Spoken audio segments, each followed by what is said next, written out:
Hi folks, welcome to Saturday night. It is now 5:04 or 5:05 p.m. New York time, and it has been raining outside all day today. Very gloomy 2 days that we've had here so far.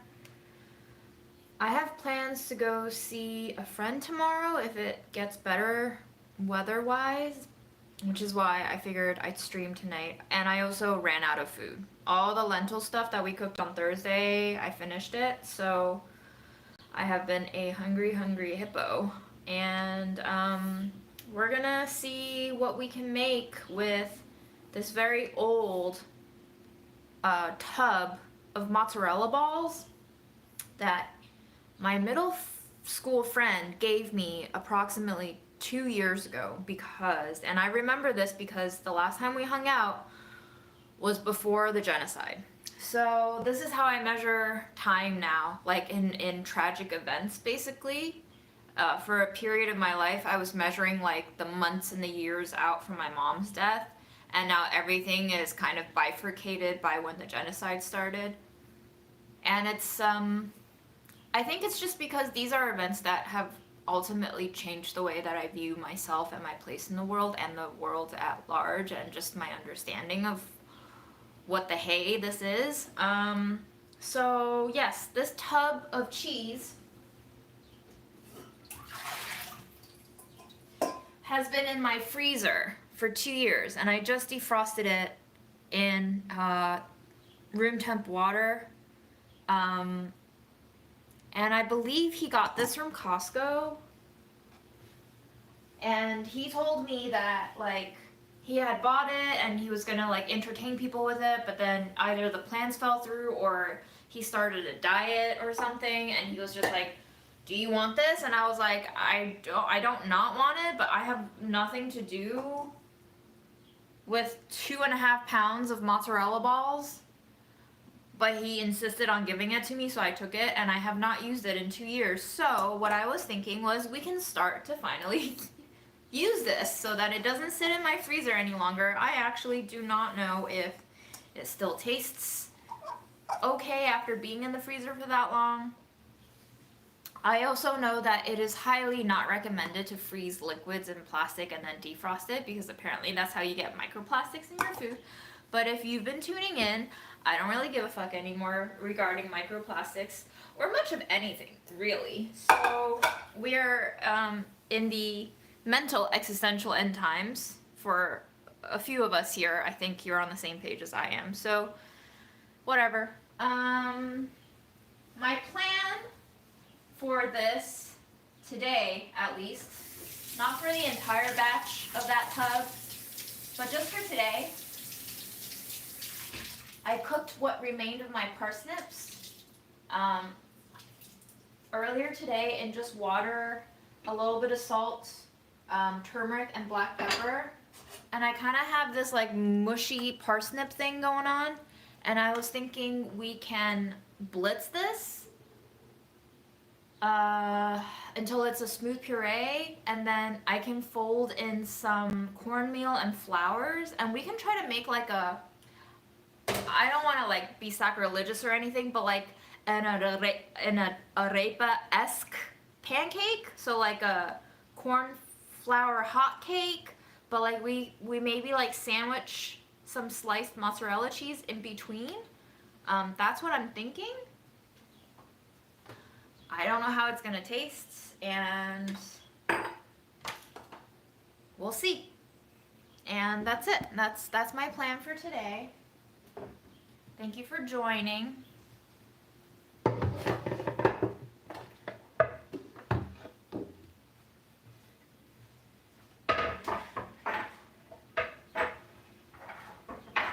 You know, it was really silly of me. I should have boiled some garlic into that mash, but I did not. But maybe we grate some garlic.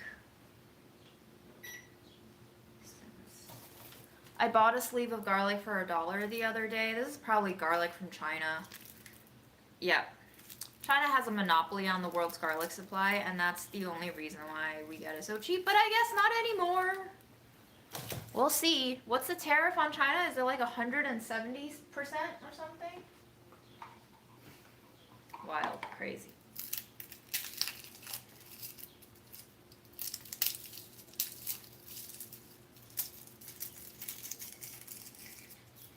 Yeah, I think you can usually freeze hard cheeses like Parmesan and it doesn't affect the texture very much, but if you freeze soft, watery cheeses like mozzarella, you definitely damage the texture. So I don't really know what the texture is like anymore. I'm assuming it's going to be a little bit like when you freeze and defrost tofu. It's maybe going to be a little bit like spongy in structure. But we'll see. We'll see very soon. Okay, yeah, this garlic is not so great. Not so great.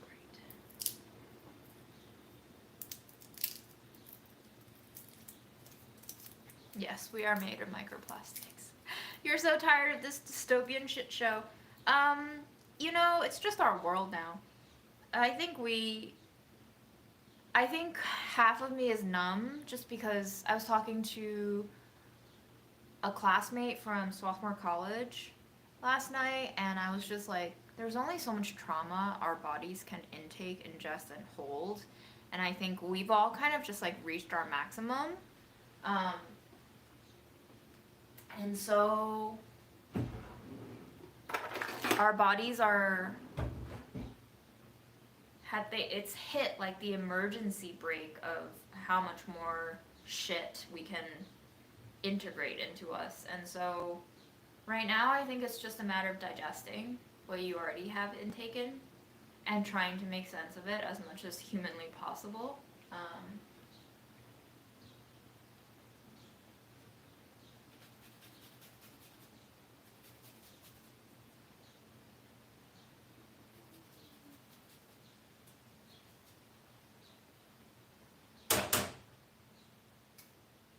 My fingers are gonna smell like garlic. I used to be so self-conscious about this shit when I used to be like actively dating people. But now I'm just like, I'm the only one who will get, well, Memo too. Memo will have to suffer the consequences of me grating garlic by hand. But other than that, I'm a free bird. I'm a free bird now.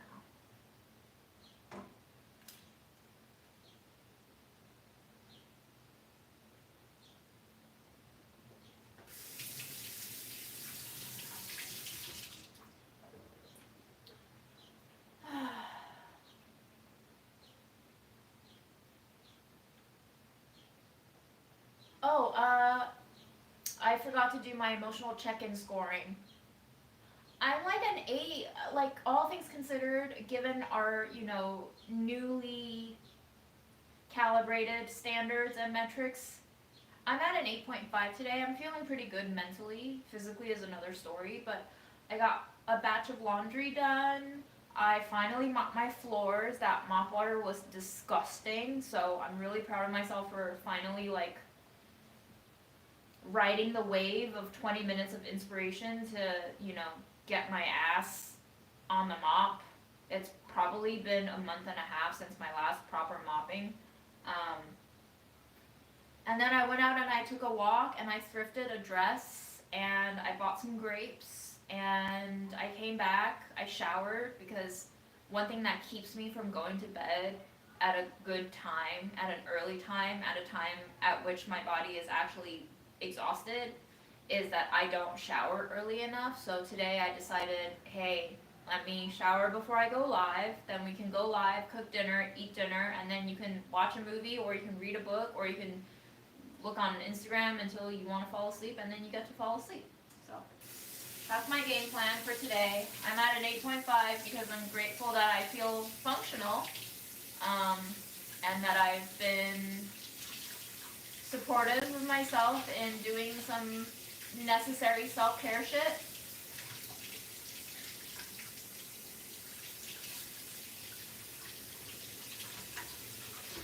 I thrifted a very preppy looking white linen sleeveless dress from Ann Taylor. And it was a pink tag, and the pink tags at the Salvation Army today are 50% off. So I got the, okay, not too bad. I got the dress for $4.50.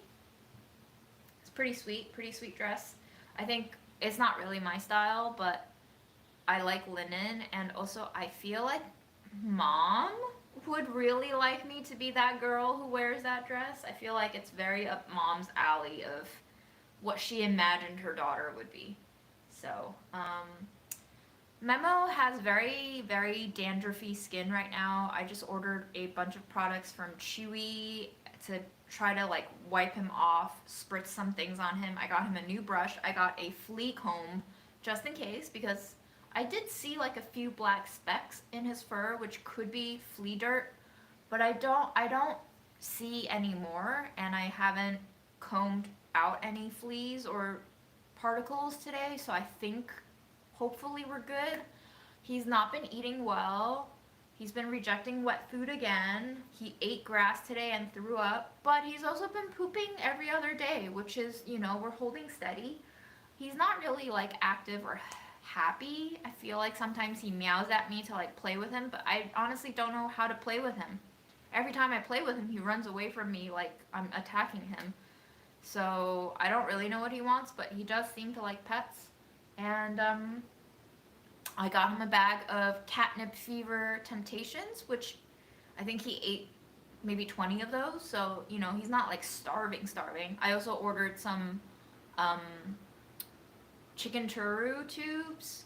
He started rejecting other kinds of tubes that I had, so I ordered some extra churu tubes for him. So we got some food into him today. I think we're okay, but could be better. I mean, Memo has always been a little bit of a problem boy, so it's okay. Every day that I have with Memo is a bonus day. Jalapeno marinade. Maybe once or twice at Delish there was jalapenos. I don't buy jalapenos, but we went through a lot of jalapenos when I was at Delish.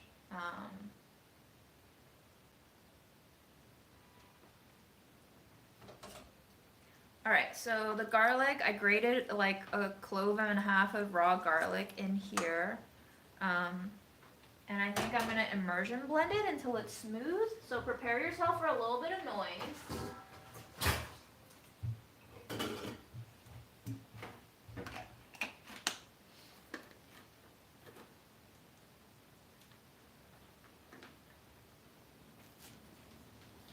You know, I wish I could not pay attention to this stuff, but like it's firmly connecting in my brain right now what's happening, and now it actually is starting to make sense. A lot of this is starting to make sense, and I am thankful that I'm learning this.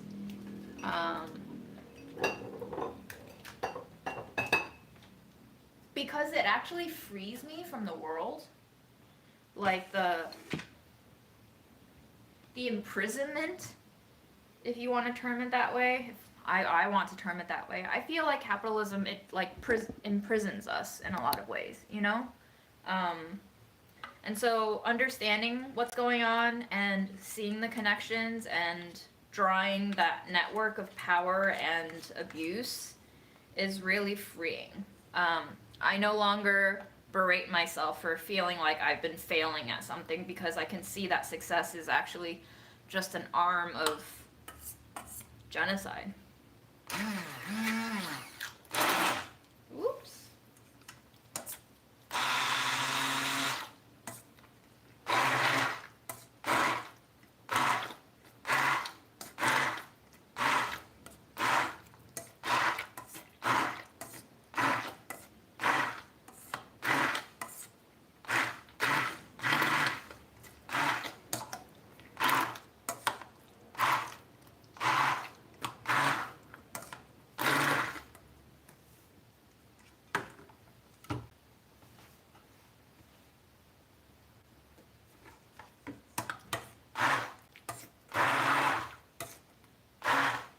also don't believe there's a right side and a wrong side anymore.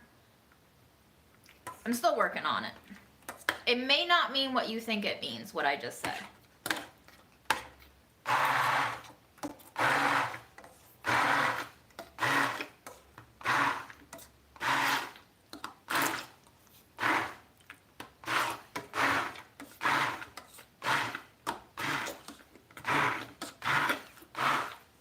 I'm gonna taste this and see what the flavor is like, and then we can start adding some flowers in here. I think it's gonna be a little too salty because I did add in quite a bit of salt, just because I knew flour was gonna go in here. But I actually don't have a recipe that I'm working off of right now. Maybe I should have a recipe to work off of right now, but I don't. So we're just gonna add some baking powder and dries to this until it resembles something that could be cooked on a hot pan on the stove. Okay. So here we have parsnip mash. Oh, that's not too salty actually. I did put 3 stalks of the Cotinopsis lanceolata in here. It does have like a slightly bitter medicinal hint, but overall quite palatable. Not bad. Okay. Interesting. Interesting.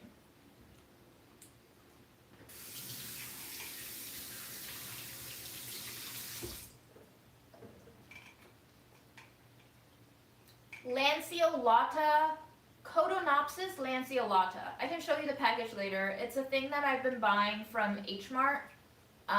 It's like a East Asian root, and it's supposed to have some medicinal properties. It might be good for my long COVID symptoms, so I'm just trying to add some dietary stuff to see if it helps.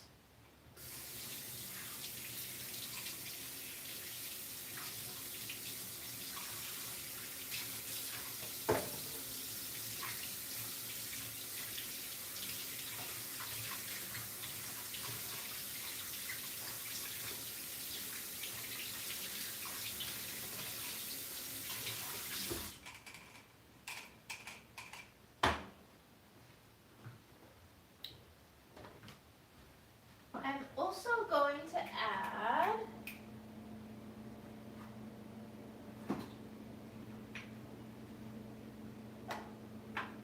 I'm gonna add a little bit of my cumin powder and 2 different kinds of paprika, sweet and smoked, just to give it some extra dimension. Sweet paprika is nice and like roasted bell peppery, and the smoked paprika is very, very strong wood smoked vibes. Cumin is a little bit savory and also kind of minty.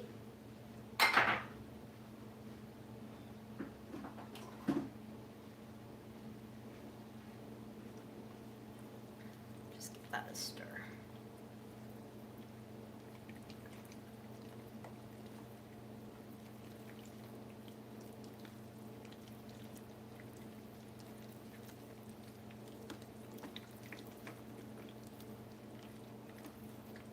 Hi, Valeria.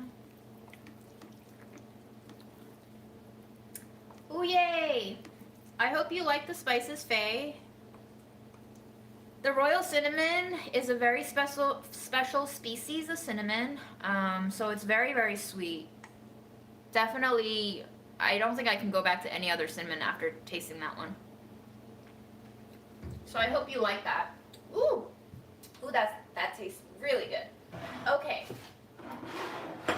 I'm going to add some flax seeds in here first.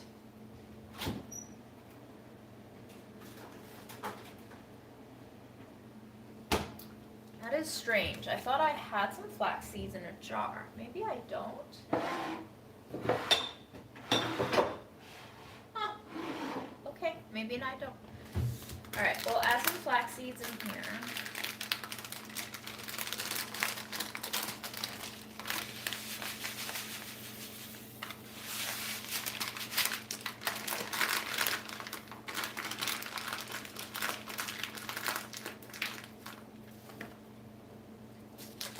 The cinnamon is also really good in banana smoothies.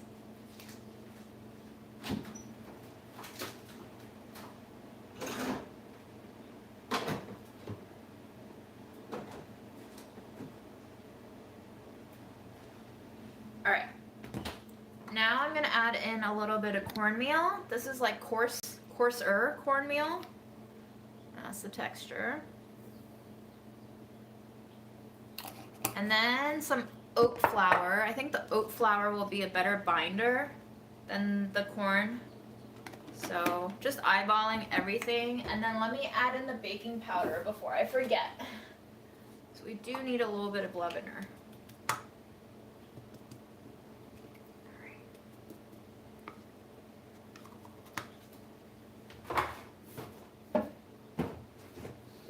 And also a pinch of baking soda.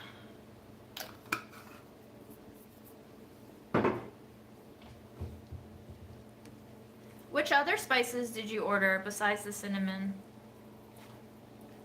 I'm always so curious when people order burlap and barrel for the first time. I'm very nosy.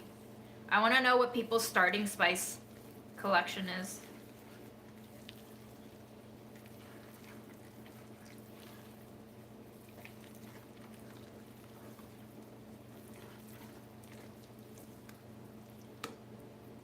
I still have not read Crying in H Mart.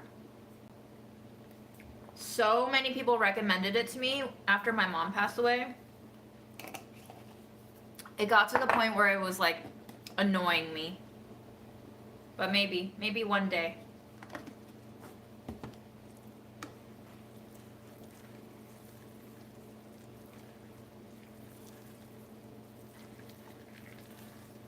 I'm not gonna add too many dries at first because I think if this sits for 10 minutes, it'll be more solidified once all of the dries soak up a little bit of the extra juices and moisture from the parsnip mash.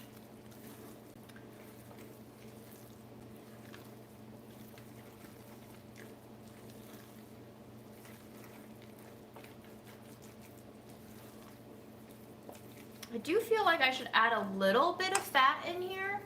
Coconut oil could be good. I don't think I want sesame oil in there. But the coconut oil is not...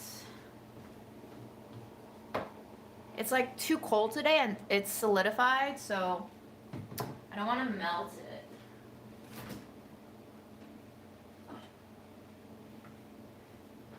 Oh, okay. Yes. I'm gonna add in a little bit of this chili oil that we used for cooking last time. Perfect.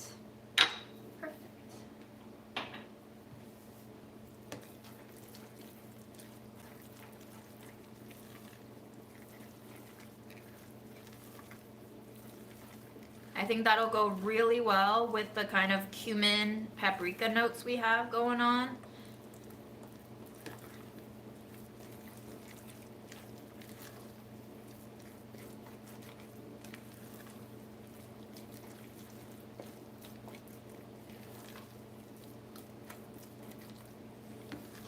I'm estimating this to maybe dry up like a quarter more or 30% max more than it currently looks now, and it's still very like mashed potato texture right now. I still think it's a little too loose, so I'm gonna keep adding in a little more oat flour, a little more cornmeal, and here's the other one that I think I can add in a little more of.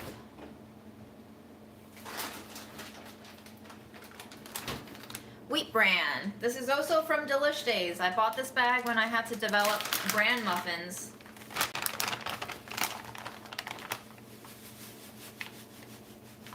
That ought to do it.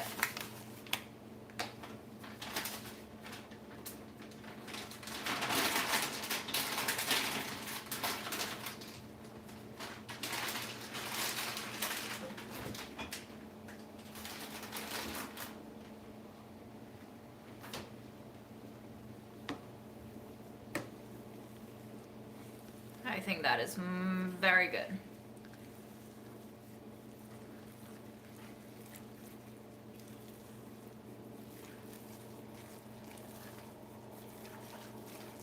Yeah, once the bottom of the pot starts to like clear like that, that's the kind of texture, the thickness that I want to ideally achieve.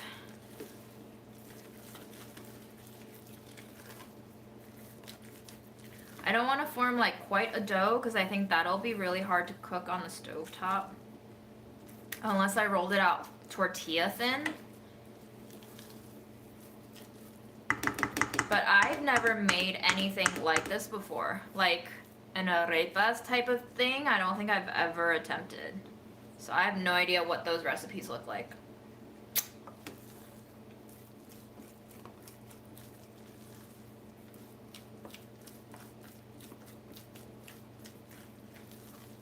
Okay.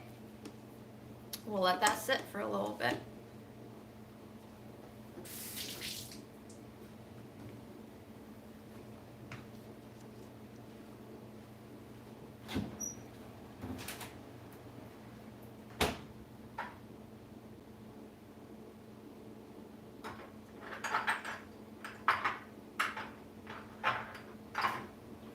I have these onion flakes, also from Delish Days. I think I'm gonna throw some in just for an extra punch. Just slowly working through all of my old spices. One day we'll get there.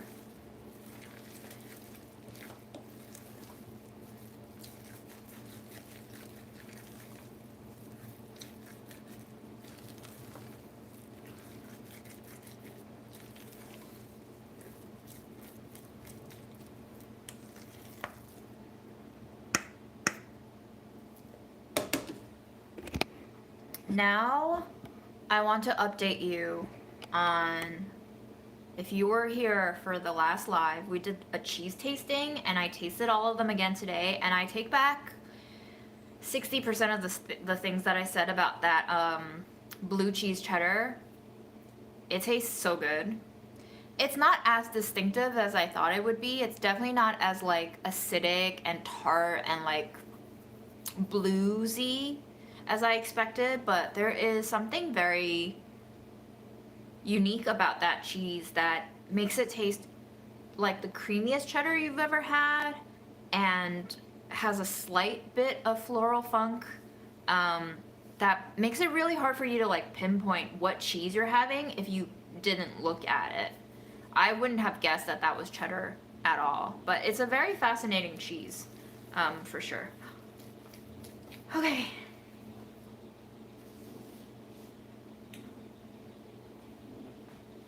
You got the sun-dried tomato powder, good choice. Riviera blend, awesome. Yeah, that's by Mark Murphy. That's like a very, almost like an Italian herb blend. Very Mediterranean. The mint, okay, the mint is very, very interesting. You can make some really good mint syrup, simple syrup with it if you want. I also have made mint tea with it too. Also sprinkled it on top of salads along with your like crunchy sea salt. Really nice. Brownie batter, yep, everything brownie is a hot seller. And chili lime blend, very popular. Great choices for the summer. Okay, so I guess we should taste this cheese. Let me put my blender away and see what 2-year frozen mozzarella balls taste like. Wild shit, guys, wild shit. I did a calculation of how many servings and calories are in here. So it says that there is 40 servings in this container, with each serving being 140 calories. So there's 5,600 calories in this tub. This tub could feed me, like if I only ate this tub could feed me for 3 days, basically. Close to 3 days. It is mostly fat. Did you know that out of the 140 calories in a single serving, 120 calories are from fat? Oh boy, it's not good for my cholesterol, is it? Nope. All right. Hey, K-Town.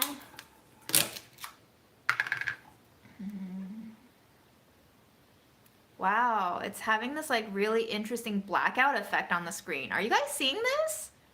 Party time, it's a mozzarella ball rave. All right.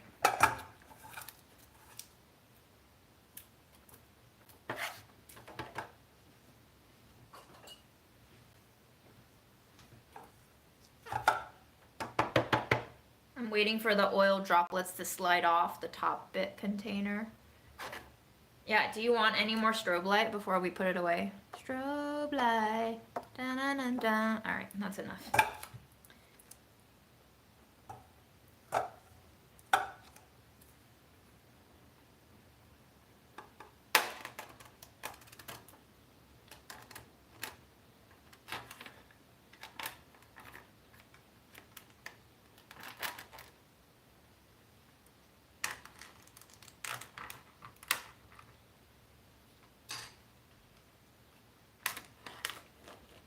Very scared of this oily lid splattering everywhere. Going as slow as I possibly can. And then we're going straight to the garbage with this.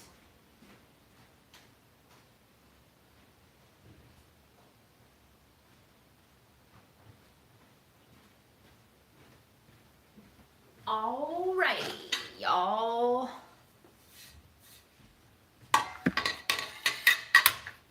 We're gonna cut some cheese and taste it.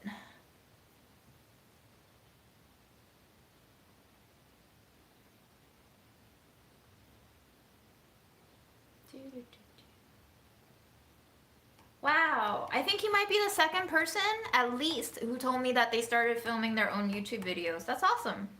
I'm so happy. I hope it brings you joy. Guys, it's actually fine. What the fuck? That looks normal. I was not expecting that. Oh, it feels normal.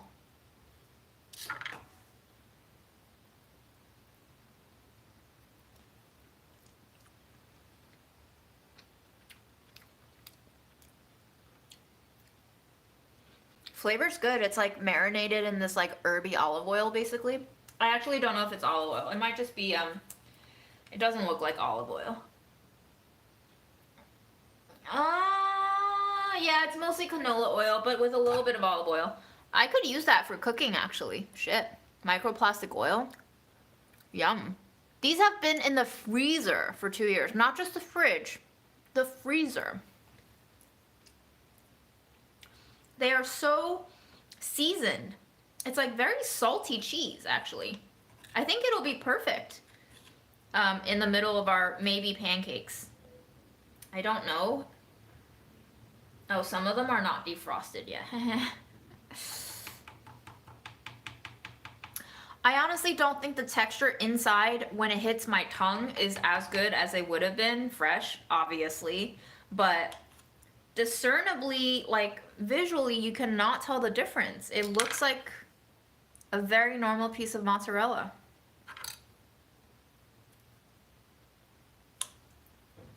I was not expecting it to look so normal. How many balls do you think one serving is? I don't care. I'm just gonna eat 3.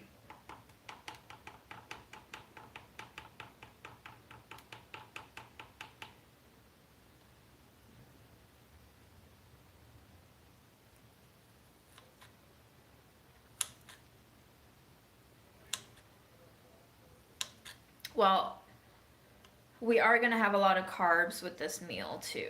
And I have other cheese to eat, you know? But now that I've opened this cheese, what the hey, let's go for another. I might have to use it soon, you know, since I've opened it and now it's defrosted. So, unless I freeze it again, I portion it and freeze it again. And maybe not in plastic this time. All right, cool, fantastic.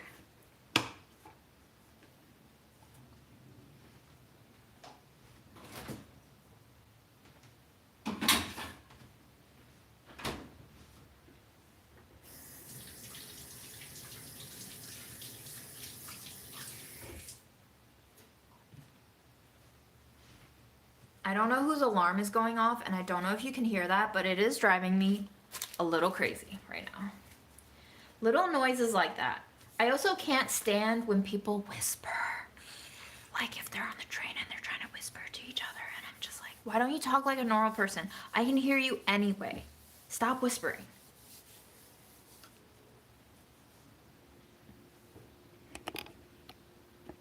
Okay.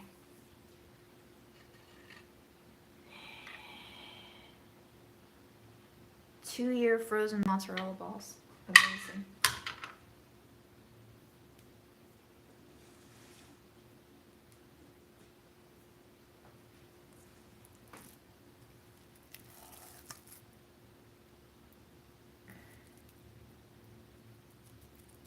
Okay. Yeah.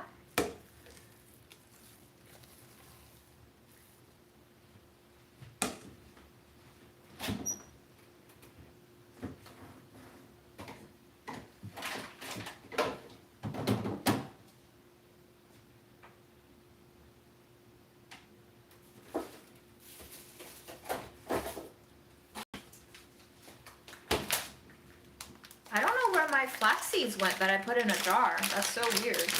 I'm adding in a little more flax seeds.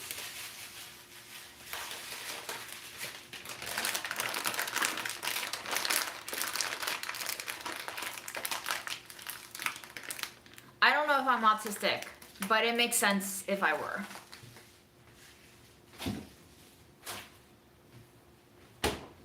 Everything makes a lot more sense if I were autistic, I think.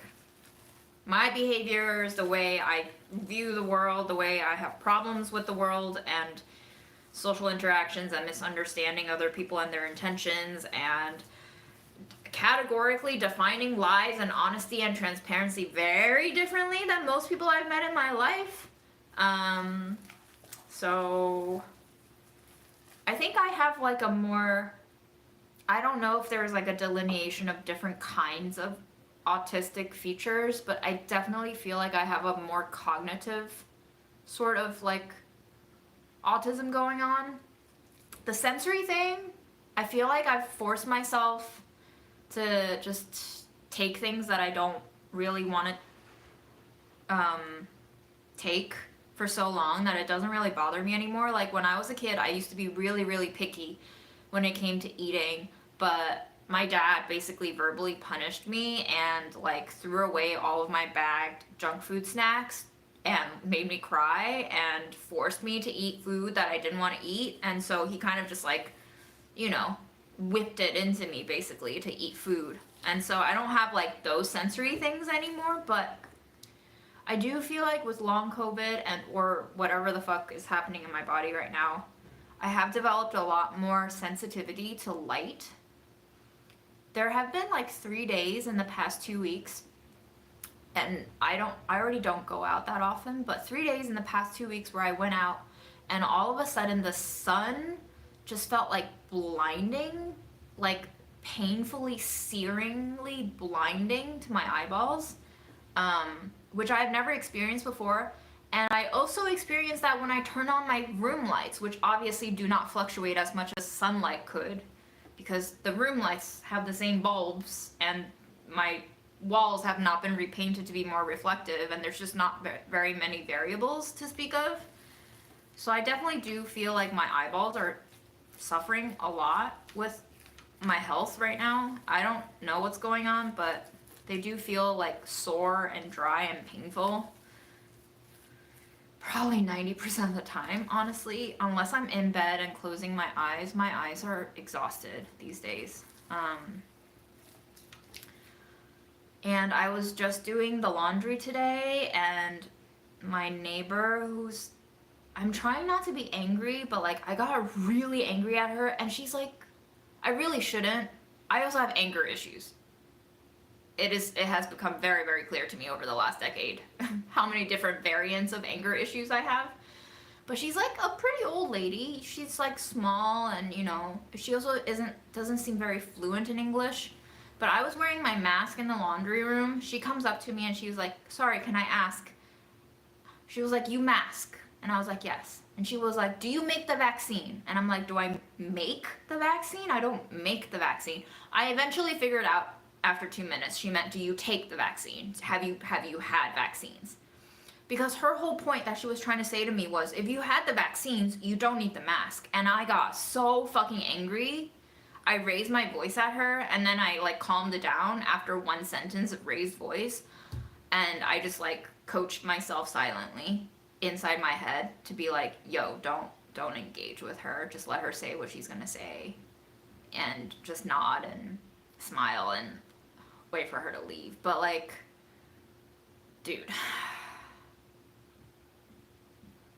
don't say that to people who are immunocompromised, please. If it works for you, great. She went on to tell me that she's got COVID twice and her friends got COVID twice and they were mild symptoms and nothing happened to me and it's fine. And I'm like, I'm happy for you.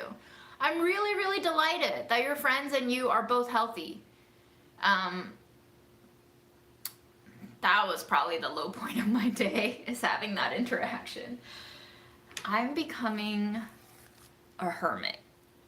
I can't stand people anymore. Even people who are like nice, as soon as they say shit like that to me, I just can't stay in that room anymore. COVID, genocide, politics, I can't do it anymore. So that's my breaking point.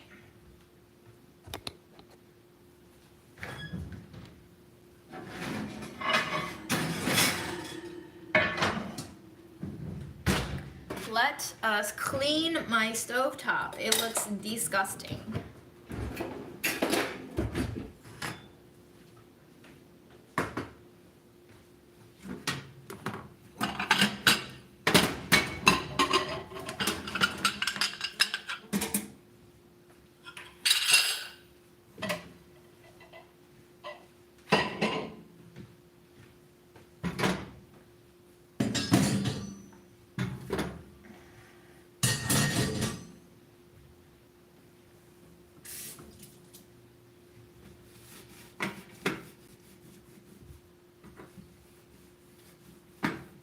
And she kept going too, like she kept going on. She was like, I'm sorry for asking, and I'm like, it's okay, you don't have to be sorry. And then she would like say I'm sorry and then say all of that shit again. I don't get it. I don't get people. Is this how people socialize? I don't get it. I'm just gonna have a whole wardrobe line and it's all got do not speak to me right in front of the chest. That's my wardrobe line.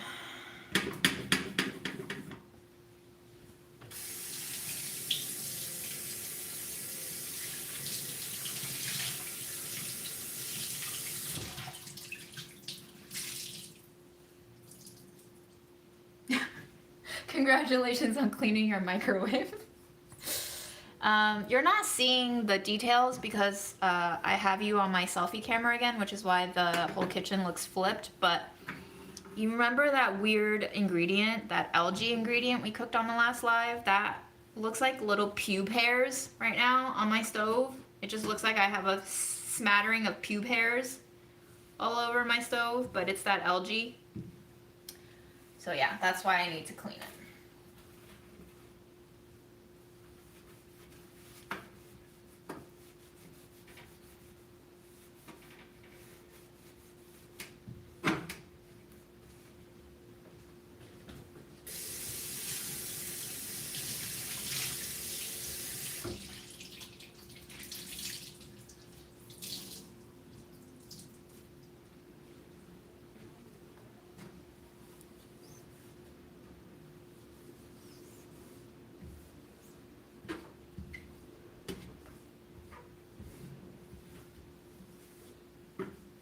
Do you feel like the world has turned more angry? I guess it makes sense, huh? We've just all had it. We've all had it up to here. I feel like there's a lot more road rage happening now when I walk around. People just honk for no fucking reason. It's not like honking's gonna get them anywhere, but they'll just all honk at each other, and then that just adds more to the fume of collective anger. How do we neutralize this? Do you have ideas? Do you have suggestions? Oh gosh.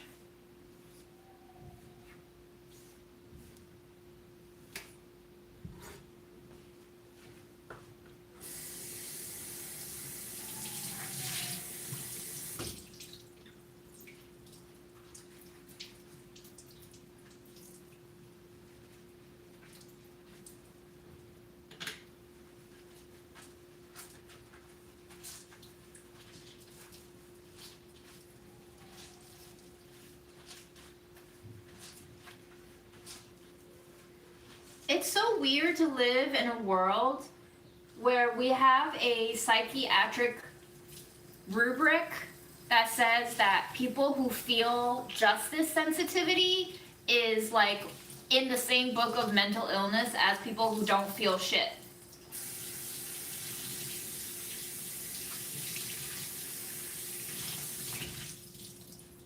What is the right, quote unquote, right sweet spot of feeling?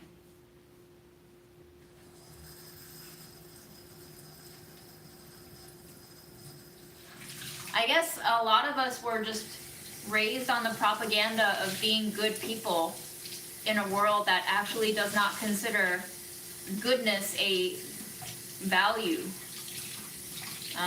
or a functional, productive trait. So I guess maybe autistic people learn it later, and maybe neurotypical people learn it sooner because they're more tuned into the social unspoken decorum.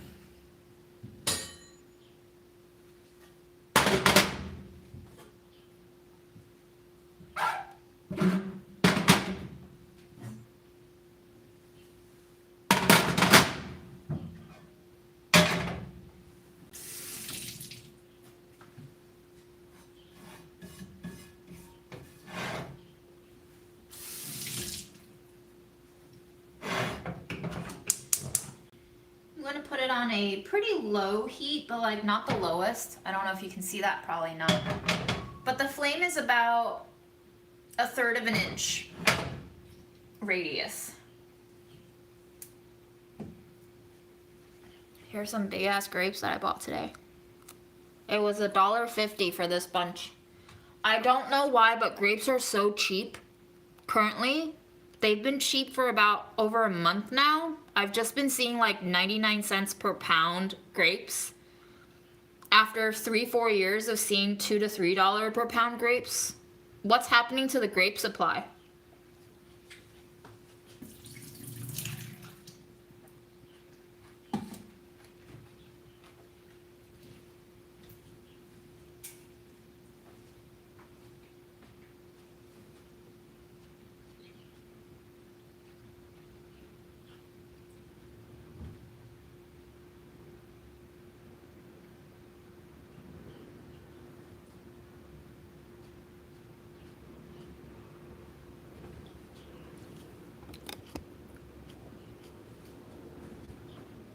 Hi, Daisuke. I don't know what you replied my dad to, but hi.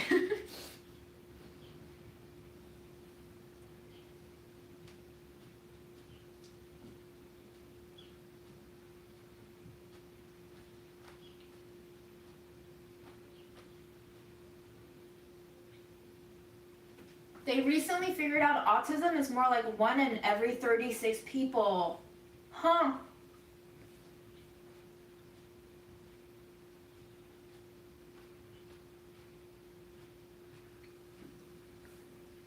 So there's 1 lefty for every 10 righties. No. 1 lefty for every 9 righties. 10% of the population is lefty. 1 in 36, that's like 3%, less than 3%. So that's even less frequent occurrence than lefties. So for every lefty that you know, a left-handed person, not a politically lefty person,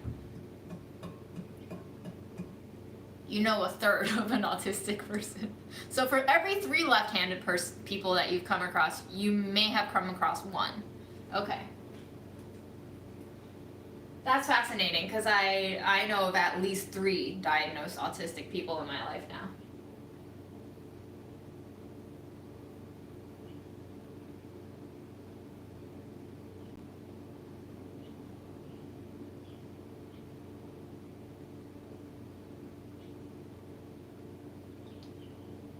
So here's my new dating standard. They have to be left-handed. They have to be as angry as I am about this world. They have to be slightly autistic, I think, to understand me. Otherwise, this relationship is just gonna be so painful for everyone involved. I should put some oil on this. Let's put some coconut oil on this.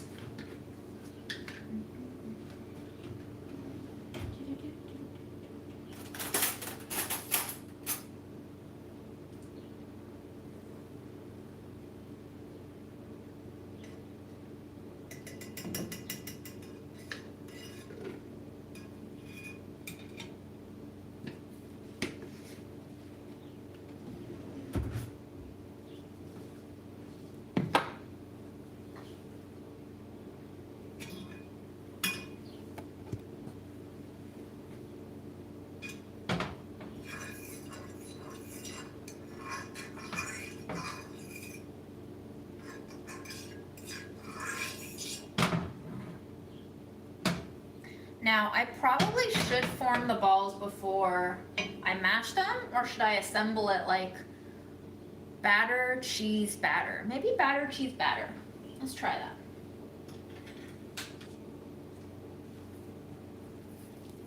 Well, they don't have to be angry, you know what I mean? But they just have to like feel something. I don't think I can date someone who's like, well, I don't pay attention to that. Because they already don't pay attention to the world in the ways that I do. So it's not really about like quote unquote politics, it's about the way we intake the world. And I don't know if I can be with someone who just is able to not see things, because I think I see too many things, and I think that's gonna result in a lot of arguments that I don't wanna be having with a person I'm in a relationship with. You know what I mean?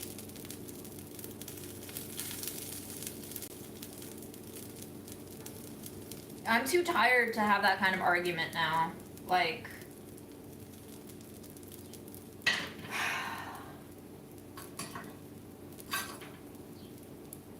too exhausting.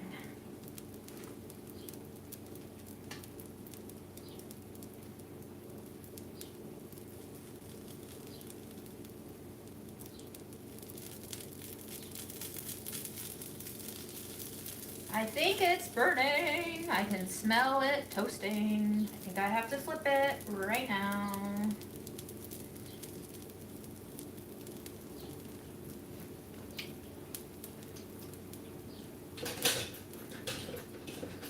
Would be better if I had come prepared with all my tools.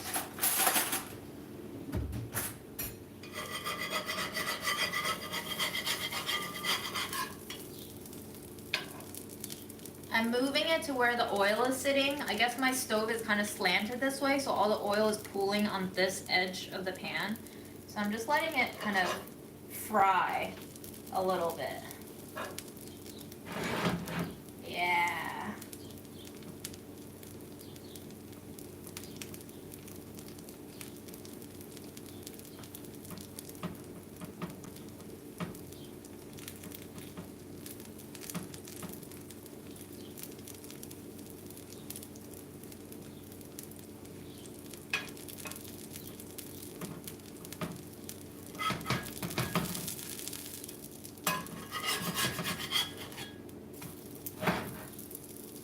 For anyone who's interested about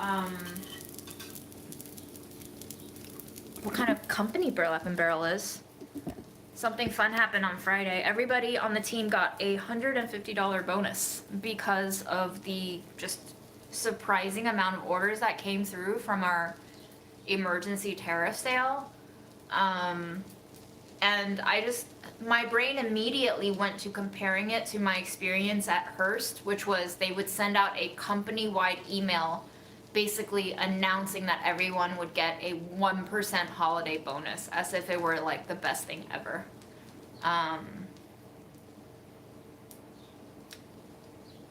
That's the difference. Feels good to not be in a company that punishes workers for liking a social media post about Palestine, which is something that Hearst did in 2023. So, yeah, that's the kind of company that Burlap and Barrel is. I'm really just happy, I guess, that companies like this exist. I hope that we can all support more companies that work like this more, because if we just keep giving our money to companies that don't care about their workers, then that's the world that we build. So the sale was like a huge success. Our sales almost matched our like our total amount of orders that came in almost matched the amount of orders that came in when we aired on Shark Tank 2 years ago, which is a nationwide primetime TV show. So we're sending out a newsletter tomorrow morning just thanking all of our existing and new customers for joining our mission.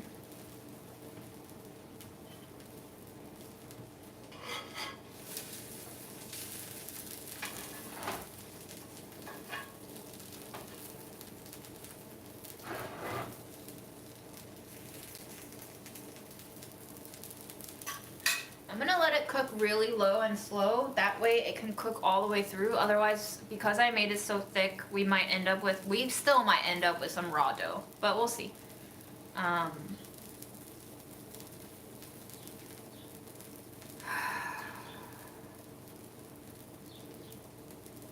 reading your comments.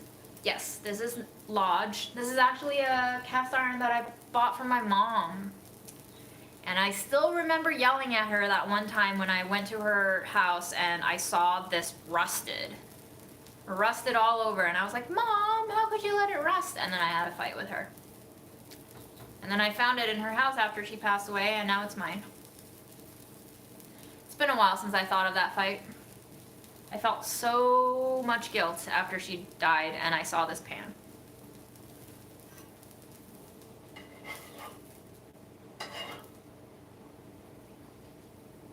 I like did my bratty thing where I like angrily like pushed her out of the way, and I was like, let me scrub this, and then I just like passive aggressively scrubbed the rust away in her sink as she was telling me to not do it, and I was like, no, I have to do it. That was the kind of daughter I was.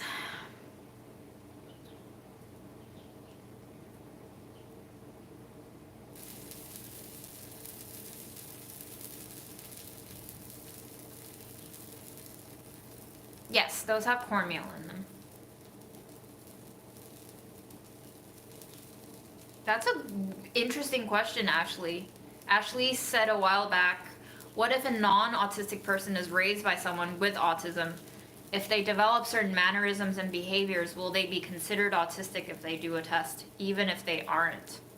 I don't know, it's kind of like that whole debate we had. Remember how like being gay was considered a mental illness that was in the DSM? And then we went through that whole debate of like, are you born with gay? Or can you become gay? Like, is it nature or is it nurture? And at this point, does it matter? I've watched so many psych videos that I'm just like, why do we even pathologize these mental illnesses anymore? They exist. We should give them treatment. Some of them won't want treatment because that's just the nature of their, psyche and structure, but this is just what creatures do. Like, there's fucked up things that happens in every species. Like when I looked up gray seals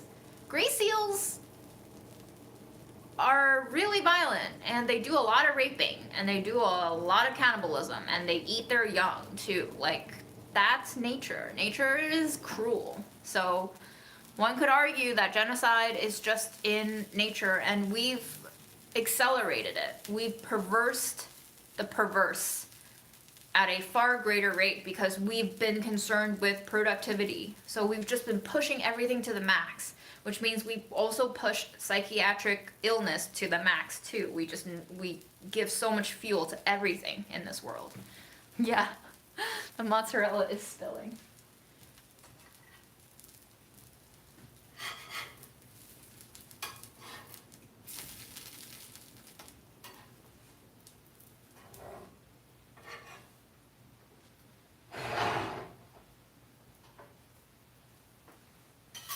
Thanks Thanks for keeping an eye on my dinner while I rant. You think Hearst will give everyone 5%? Do you know how many coworkers got rejected for a pay raise when I was there? Like 9 out of 10 people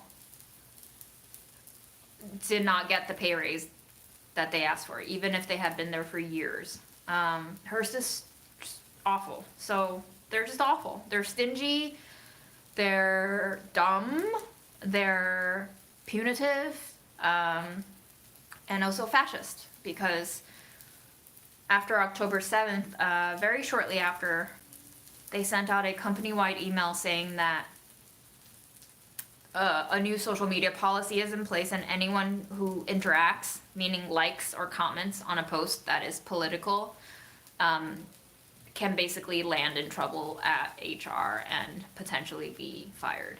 That was just their gag order, you know? They even had a editor-in-chief get in trouble for posting an Instagram story that said that what Israel was doing was inhumane. She had to issue a whole company-wide apology letter to keep her job, basically. That was before things got really bad in the genocide, too. So they went hard from the very beginning.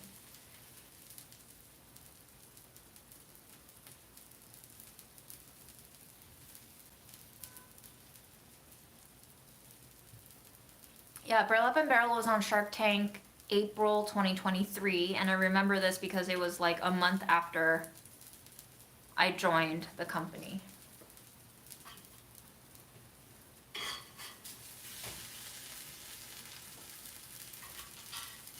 And Ethan and Ori worked really hard to get on that show, but they did not intend to ever take the deal because they don't want to sell out to shareholders, you know, because it's the mission is to always not be profit driven exactly, but to put any, you know, revenue and profit that comes in back into the hands of workers. So ideally what we do is we keep expanding, bringing better quality spices grown by good people to more and bigger audiences, and then we get more money to pay even more farmers better.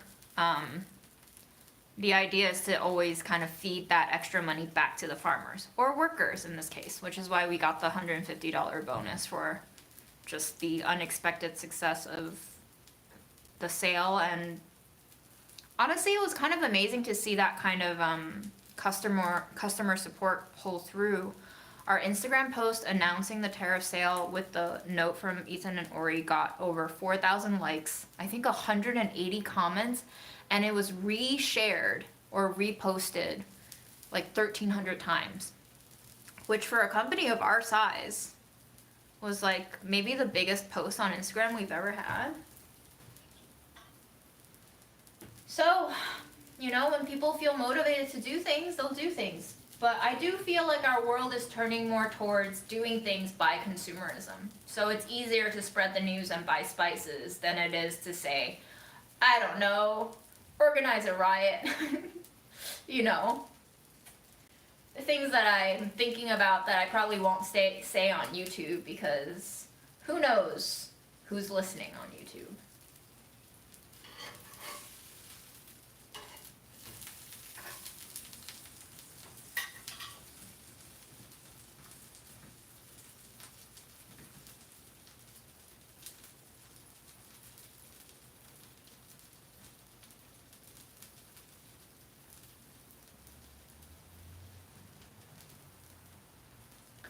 Yeah, Karen, you really do have to take that break. The trade-off is you feel all the guilt for taking that break.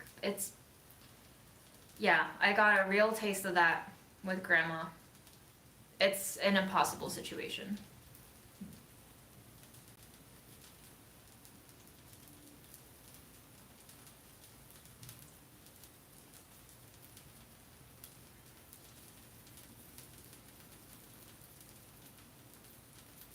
The job market, yeah, what job market? Everything's kind of tanking right now.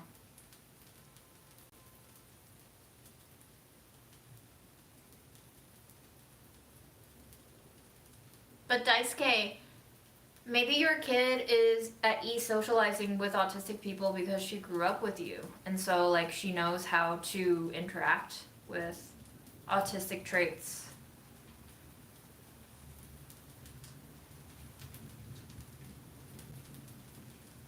I actually just posted an article from Dropsite News.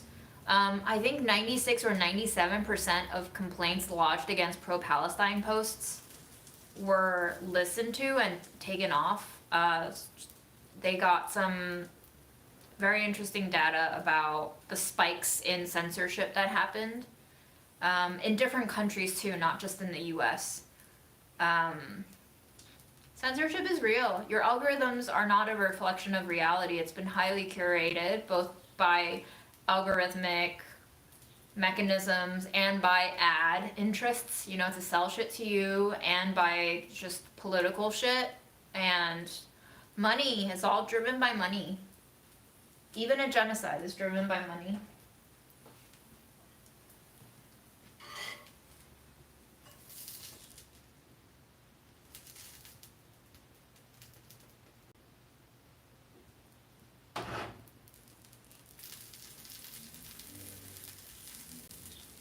I think I'm going to cut this open, a little sliver of it, and maybe the cheese will leak out, but I want to see if it's cooked. Are you cooked? Oh yeah, kinda. Not really. Alright.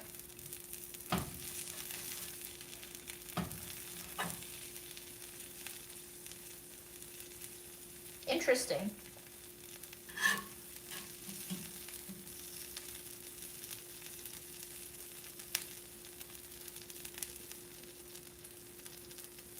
I don't know if that's cooked.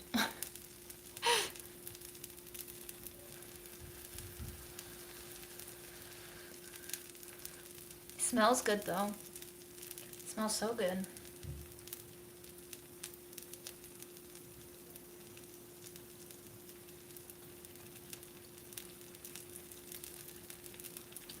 Still tastes a little raw, but it's edible if you're into raw dough. Yeah, I should have made it a lot thinner, I think.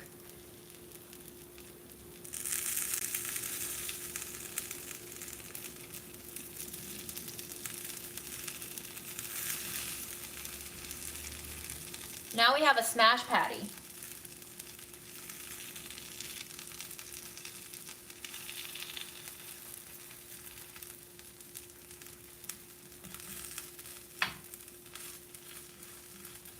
This feels like budget eats all over again. I remember freaking out over things not cooking, turning off the camera, shouting something to Aaron like, "It's not cooking!" And then he'll say something like, "Oh no!" And then be on his computer playing his game while I silently and not so silently freak out over the next 25 minutes figuring out how to cook it. And also film it so that I could stay true to my experimental process for the camera. And also constantly think about how much footage that I end up giving to Zach for every failed experimental procedure, and apologizing to him in my brain and feeling bad about it. But that's the show that everybody liked. It is not lentil. It is cornmeal and cheese and oats and parsnips and flax. And it's not cooking, so I'm smashing it and I'm letting it cook flatter, hopefully more thoroughly.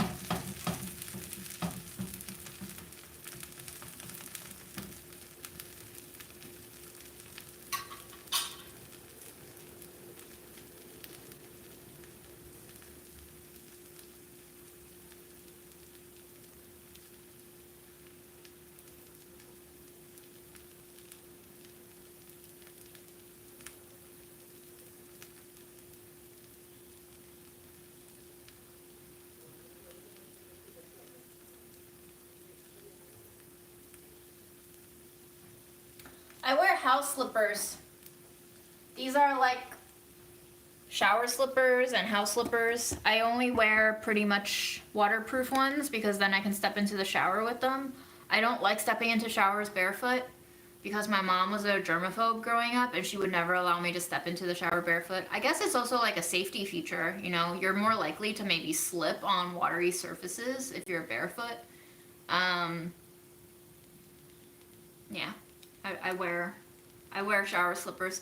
I remember taking a couple of trips and I forgot to pack shower slippers and just like feeling disgusting every time I had to step into a hotel shower barefoot, and just like thinking in a very OCD way of like all the diseases and the fungal infections I'll get for not wearing. I think I found like a Yellow Pages phone book, something like that in the hotel, and I had to like step on the phone book.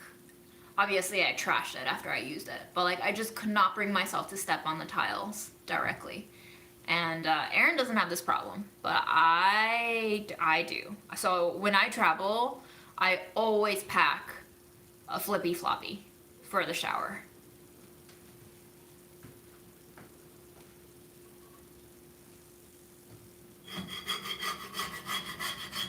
Some people are just lucky, you know, they don't worry about this shit and then they don't get sick and it's fine. And sometimes I worry about shit and it still happens to me, like long COVID. So what can you do?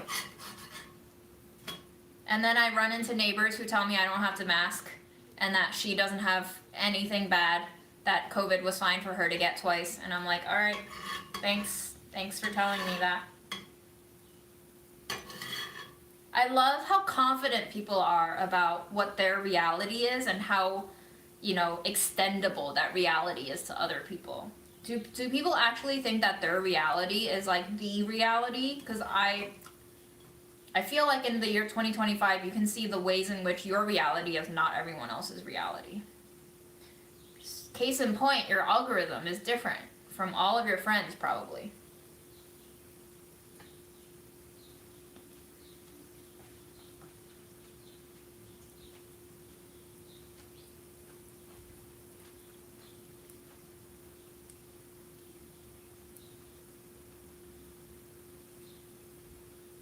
I might be a hypochondriac. My mom certainly was. I really do think my mom had OCD.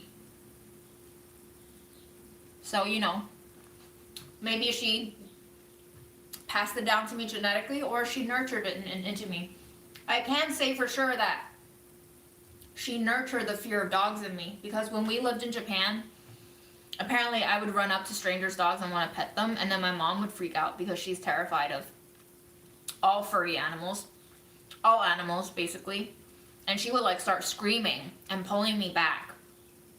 And I remember when I was like 19, I went to volunteer on a farm for a summer and they had 2 dogs, and I was so scared when the dogs ran up to the car that I was in to greet us that I couldn't even step out of the car because I was so scared of them.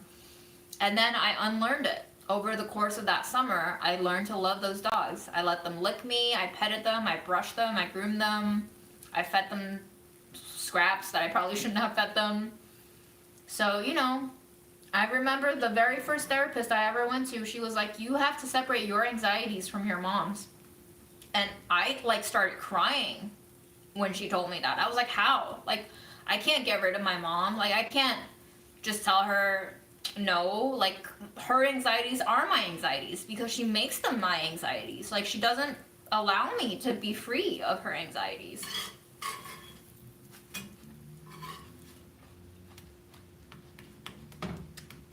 All right, I'm gonna turn this off because I think we've wasted so much gas already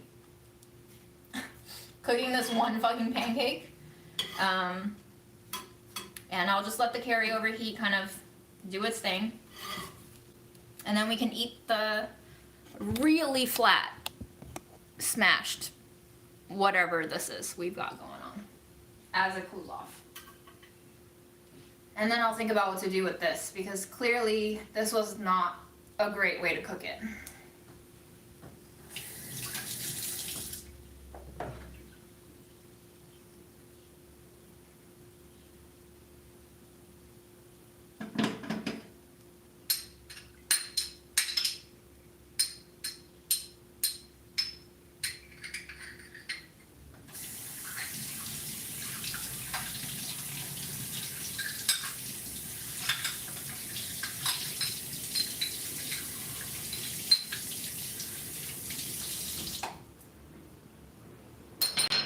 And as much of a cat lady that I am now, my parents actually brainwashed me to hate cats because they hated cats. Well, first of all, my mom was scared of them. And second of all, my parents had like chickens and rabbits in China, and apparently their neighbor's cat like would make a habit of killing all of the baby chicks and bunnies.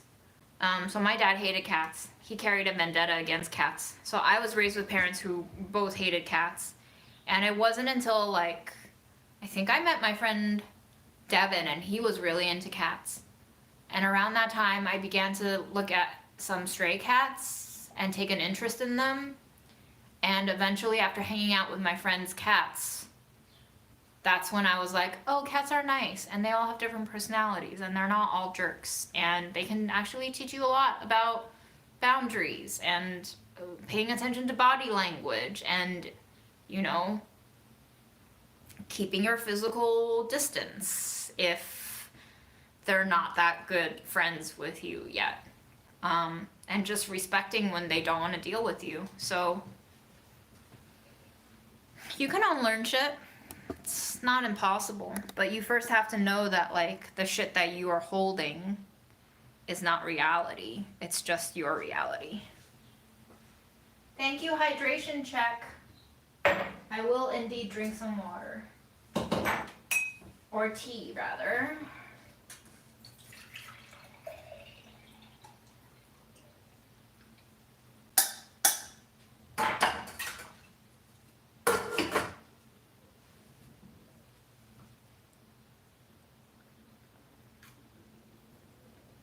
Don't people everywhere keep animals as pets?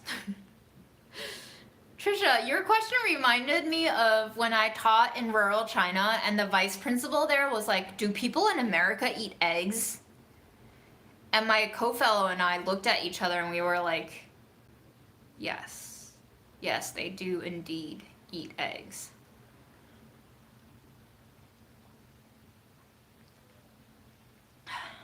Thank you for the hydration check, Faye.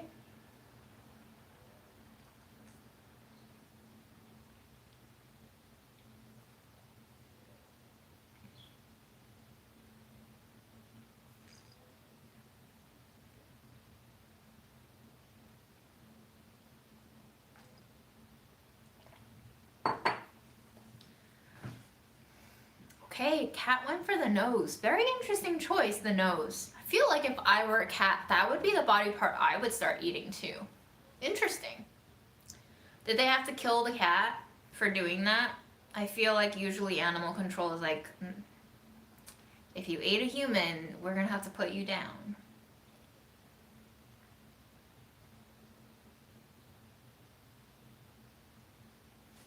This is red raspberry leaf tea.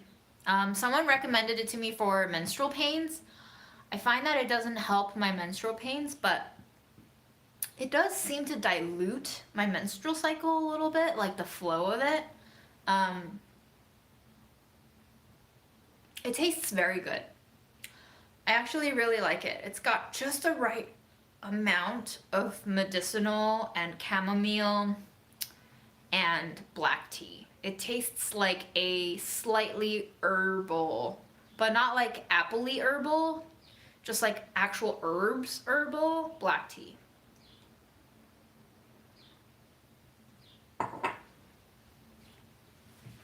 Okay, let's try some of this.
Very flat.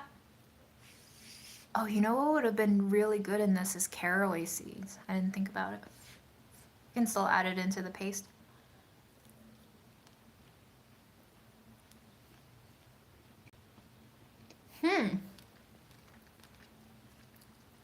This definitely reminds me of something that I would have made on Budget Eats for sure. It tastes like a cross between a tamale and cornbread and it's not a tortilla. What is the third cross? I mean, let me have a few more bites.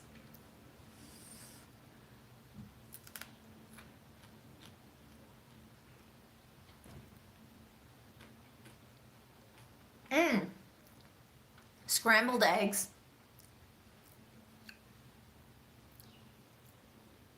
I mean, maybe an arepa, but I feel like this is so sacrilegious. Like, I would not want to call this anything close to an arepa, but it definitely has so much cornmeal in it that it reminds me of cornbread. It's still moist like cornbread, but it's got like cheesiness and oiliness to it, so.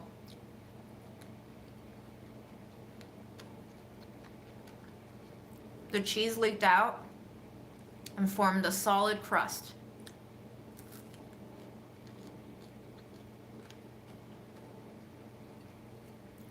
Yeah, it's just not very pretty, but it's really delicious actually.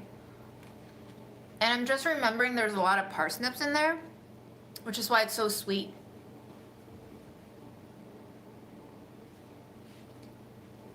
That's why it reminds me of cornbread, because cornbread I usually add a little bit of sugar in there, and this one just has parsnips, which is so much better. Yum! Parsnip cornbread, anyone?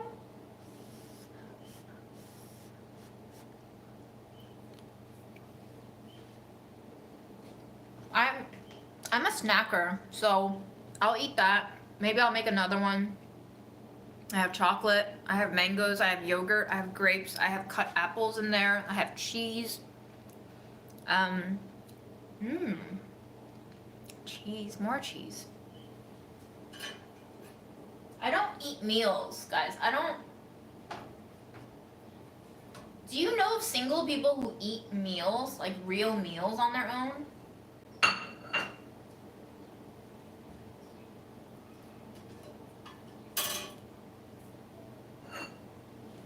Who has time for that? Single people without kids? You don't have kids? You live alone? And you eat full meals? Wow, okay, I'm impressed. I can't do that. I have no interest in doing that. I would rather just eat like different items. I want to eat like 6 different things.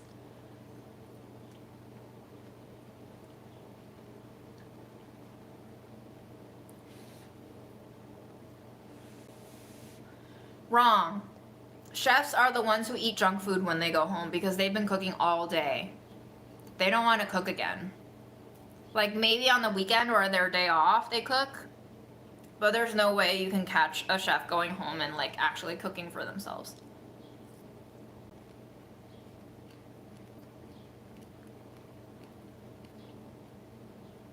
That's actually how I ended up cooking the way that I do, because I worked in restaurants for basically almost 5 years.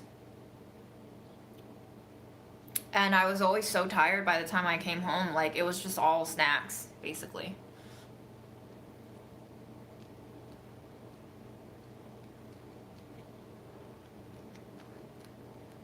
Sweet. I feel like this was a success, even though it's not photogenic, but it's got flax, it's got oats, it's got bran, it's got parsnips, so we've got fiber and fat and protein and spices.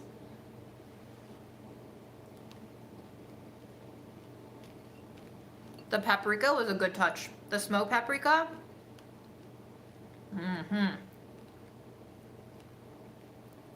Goes so well with the parsnips too. And I definitely just got a bite of the Codonopsis lanceolata.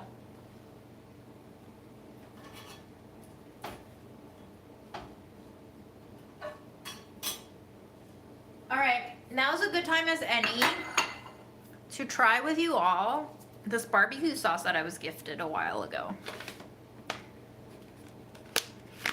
It's backwards, but it says the final sauce, the only barbecue sauce you'll need. Small batches, big flavor. I think this is a sample size. So, oh my gosh, I hate these bags. I hate bags that have a tear that don't tear. It's one of my top consumer pet peeves. Let's try to angle the other tear down. Nope. Just a faulty bag. It's the only barbecue sauce you'll need, but you'll never get to it without a pair of scissors. That's why it's the final sauce, because you'll starve not eating it. All right, here it is. Here's a sample.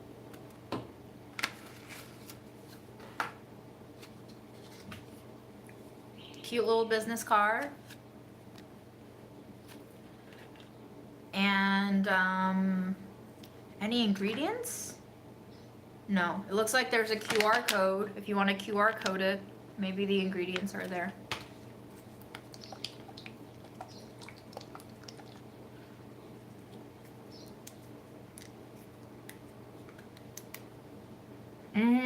Oh my gosh. Yo. Holy shit. This smells like Burger King's barbecue sauce, but like quadruple the smoke intensity, if you can imagine that. And that's not a diss. I grew up on barbecue sauce from Burger King. I love that barbecue sauce. I dipped all of my fries in barbecue sauce for like 4 years, and my mom and my dad thought I was unhinged and way too American. They didn't even like ketchup, so for me to be barbecue saucing all of my fries was like insane to them. But here we go.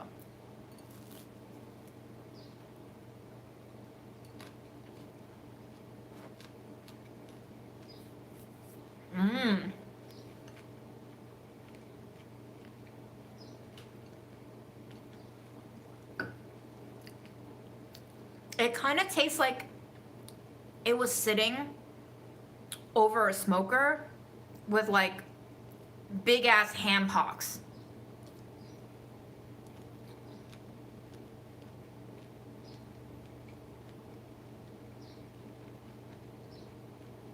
There's like a punch of little apple cider vinegar that's very, very nicely curved by the, I'm guessing, sugar.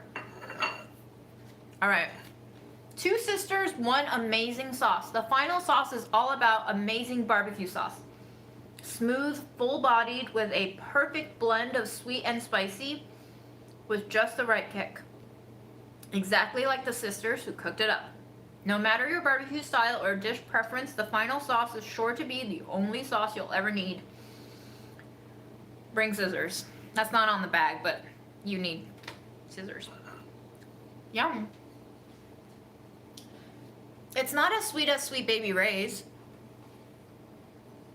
It's definitely way more smoky than it is sweet, but like there's definitely sugar in there. I can taste the sugar.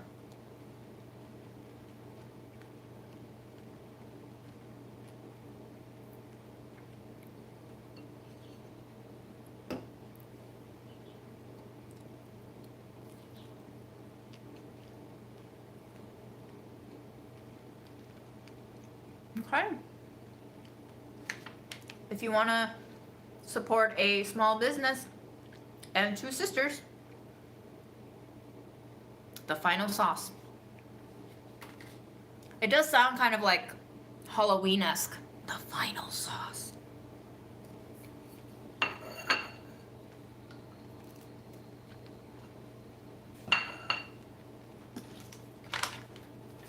Okay. You might not want to stay for this, but I'm gonna make myself another one. That was pretty dang good. That was yummy. It has like the right amount of moist mush in there too, with the crispiness and the crunchy grittiness of the cornmeal. Yum.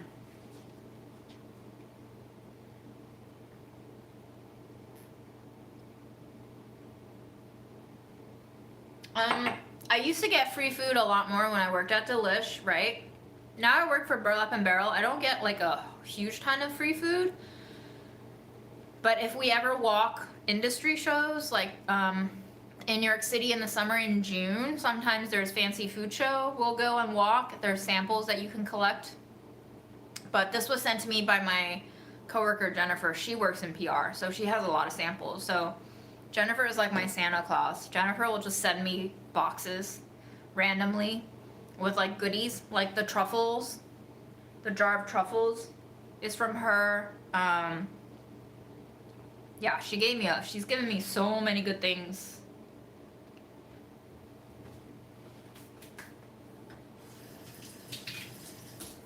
Okay, let's think about how to make this good.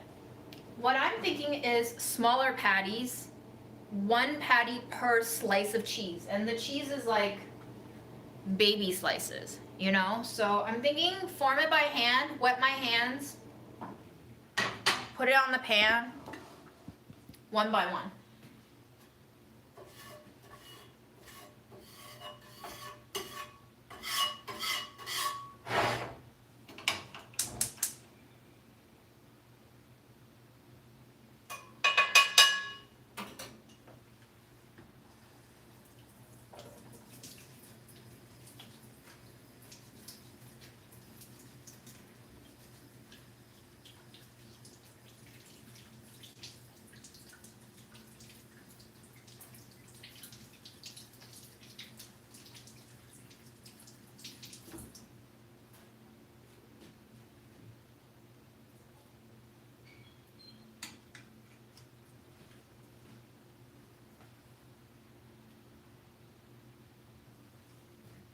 Okay, maybe two cheeses.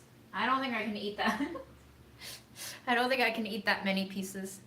But yeah, smaller, palm-sized patties, and then I can squish it as flat as it can go.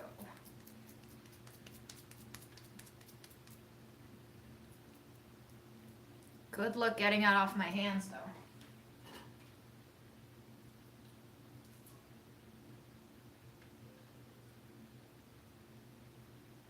Okay, we gotta do better next time. That was such a fail.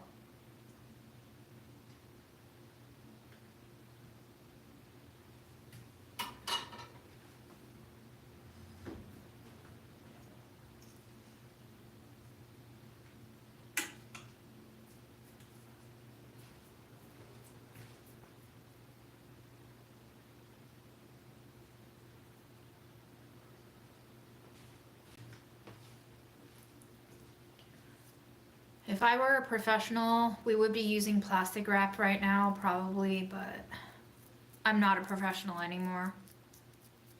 I'm just chaos.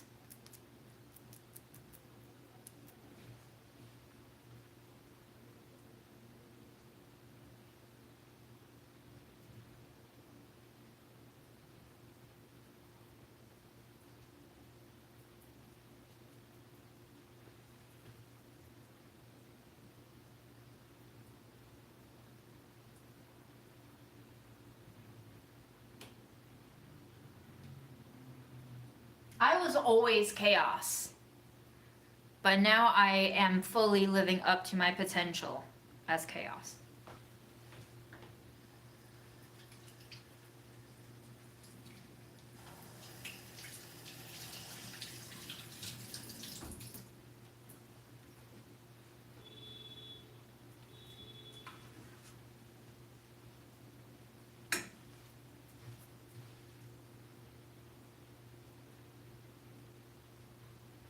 I don't know how many of you remember Julia, but she was texting me recently and she was like, sooner or later you would have burned it all up. And I was like, yeah, you're probably right.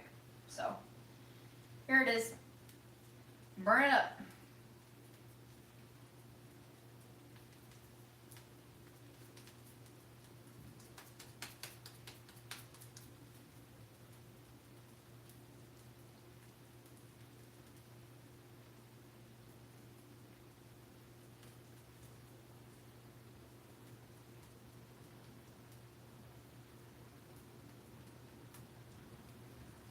You know, it might be smarter for me to just like cut the cheese into the batter and then smear the batter Because the cheese is leaking anyway. That's what I'll do next time.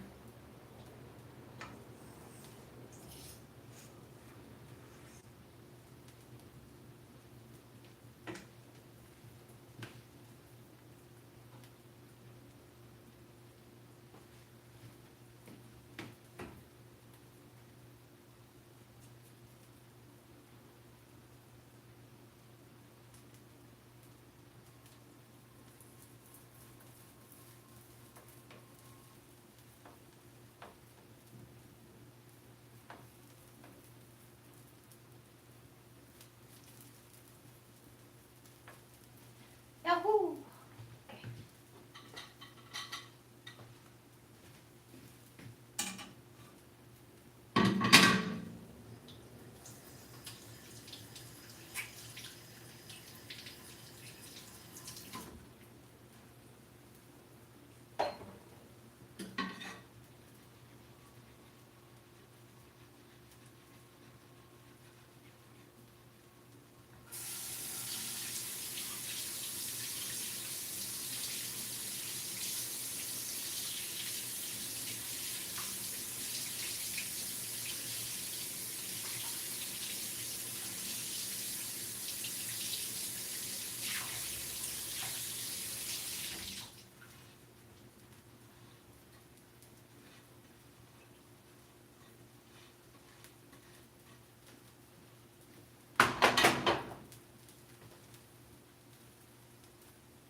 Oh, Tracy, sorry to hear that. How did you go blind? Is that a common thing? Do people just gradually go blind? I mean, I could be. I did get my eyes checked last summer. She told me I had freckles. She told me that I should look away from screens more, which I should probably do better job of. But it's possible. Maybe one day I'll have cataracts and it'll just go downhill from there. I also think our sun exposure is intensifying. You know, the sun rays that are hitting our eyeballs are probably stronger than they used to be.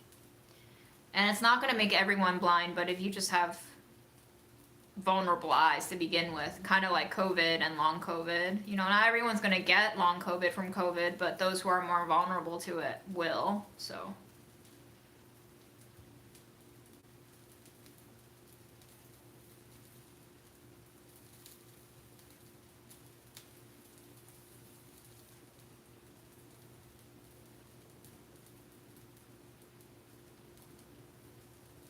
I've been working at Burlap and Barrel since February 2023. Basically, Delish and Hearst fired me and I got logged out of my Slack and Outlook immediately before the firing, before the termination meeting was even over. But I was still like technically logged into the app on my computer, so I grabbed some last correspondence emails and I just made sure to send everyone that I was last in touch with an email notifying them that I was no longer at Delish. And one of those emails turned out to be Ethan, co-founder of Burlap and Barrel, and he was like, sorry to hear that, meet for lunch sometime. And then we got to talking and basically he asked me to do some video consulting at first, and then that transitioned into me doing newsletter work. So currently my main job is to write the newsletters, the twice weekly newsletters that go out. Yeah, it's been over 2 years for me. I love that he was just like asking me to work for them right after I was fired, you know. I thought that was funny. How many people are willing to hire someone who just got fired?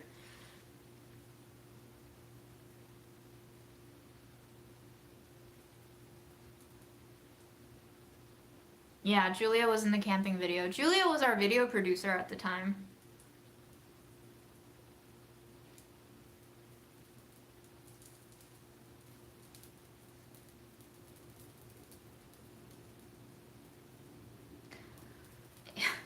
Cat Tip says, I'm depressed. Any suggestions?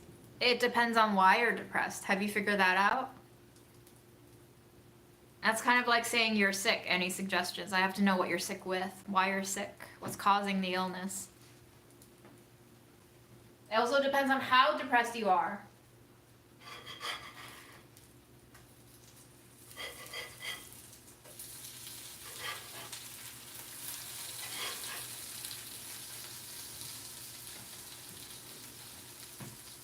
I don't have a favorite dish to cook.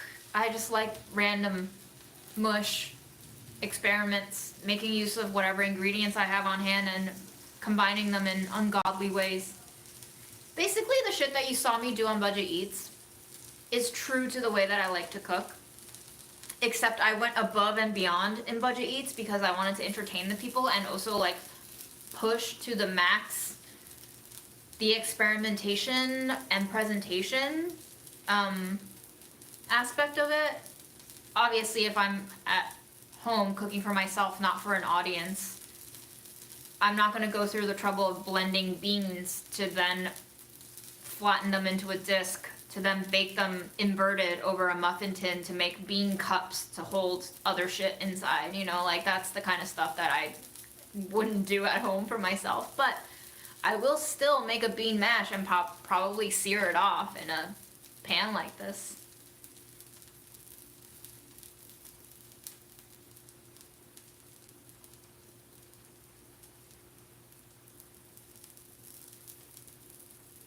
I did not sue Delish. It's not worth it. I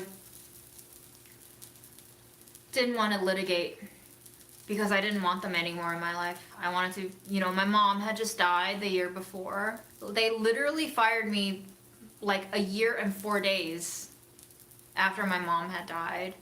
I was taking care of my grandmother. I was exhausted. I didn't have time to think about suing them. I don't want to go to court. Like, that shit is just not worth my time. I have my life to live.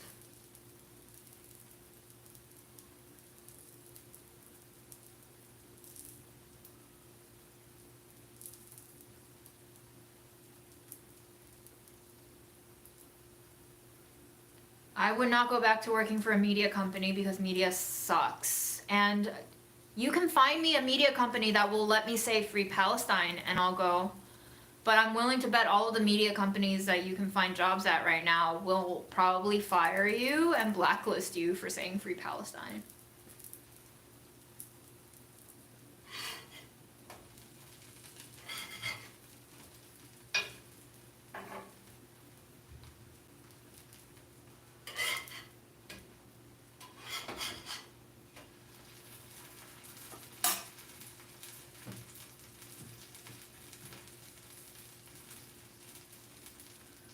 I just feel like I'm so much freer working for a company like Burlap and Barrel. Like, I wear my keffiyeh and I wear my mask when I go to food shows.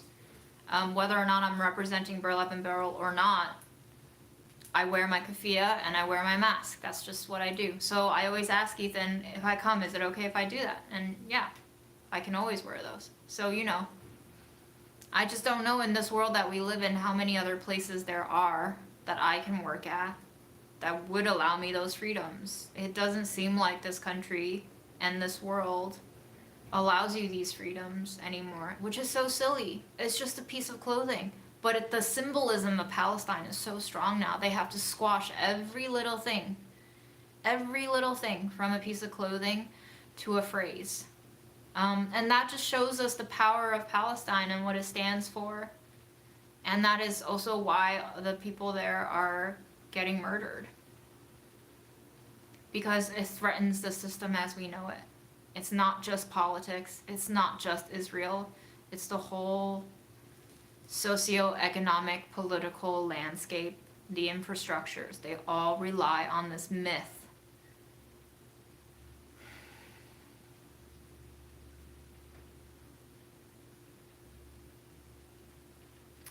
Cat tips? Yeah, it sounds like you're dealing with some burnout too, you know. So if you're depressed, you might be neglecting yourself, and you might, you know, it's very easy to pour all of you into someone else, even if that someone else is a cat. And sometimes that's a healthy distraction. But just keep in mind that everything has to be a little more balanced. Even though it's not a daily kind of balance, you have to like swing back and take care of yourself. Like, and also forgive yourself for not doing all the things that you feel like you should be doing. Like, I knew I should have mopped my floors sooner, but I also like congratulated myself for eventually doing it today, you know? I just hope that you're not berating yourself for feeling shitty and not being able to do things. I think a lot of us are going through different kinds of burnout too, so stay soft, be open. Yeah, I'm really quite blessed, especially in this environment that we are living in right now, to find a company that's aligned with my values. So, you know, it's here for the now, and I'm grateful for it for the now. Who knows what's gonna happen? None of us know, so as long as it is here, we embrace it.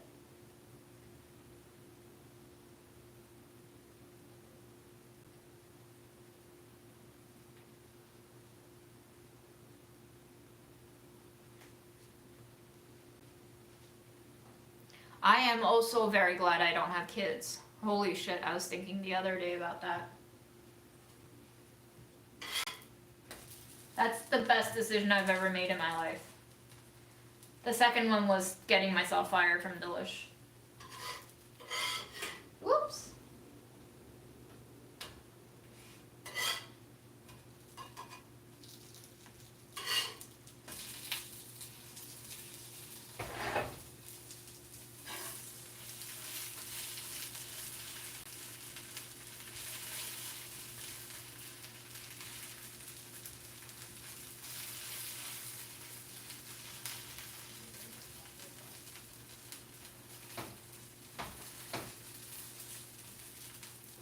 Any place that is anti-Palestine will be anti-workers' rights, and vice versa, because Palestine is like this very extreme case of what capitalism necessitates, which is the loss of agency and the loss of autonomy. So Palestine is like a litmus test, basically, for whether or not a company will actually value you as a person. If you're not allowed to speak out about Palestine, then you are there purely as a unit in the machine and not inherently imbued with any rights to do anything. You are purely there to produce and function for the machine. So that's why, like, Palestine is such a big issue. That's why it's being censored everywhere. That's why people are getting fired and expelled and disappeared for it. So just keep that in mind, you know? It's connected to everything.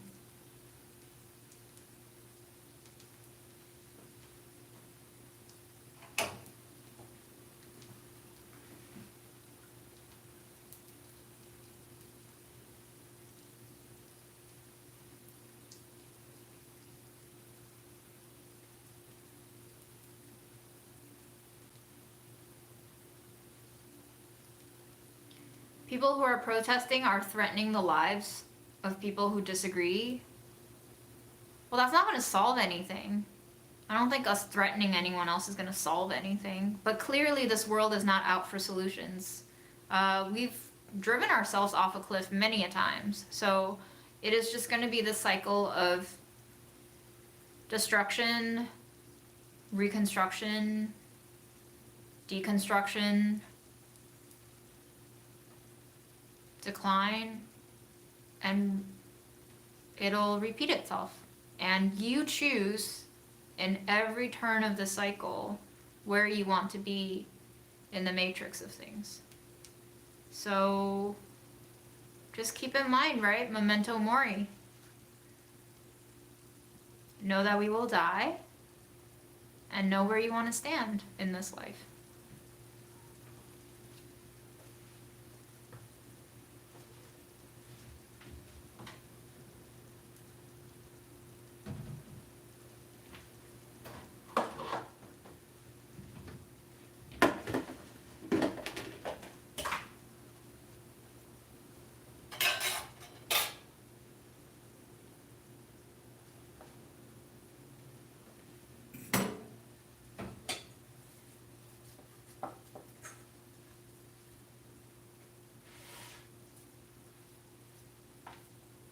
If I get lazy, I can just add water to this and make like a porridge.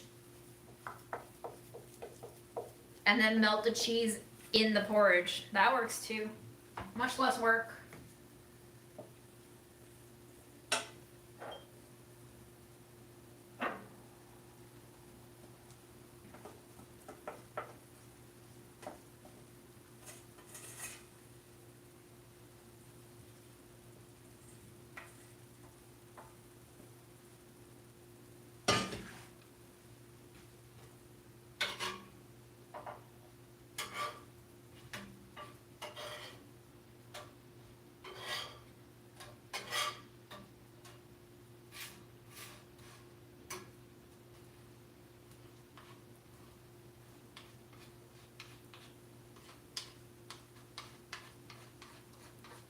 Well, this was fun, guys. Thanks for like budget eating with me again. This really did feel like an episode of Budget Eats segment for me.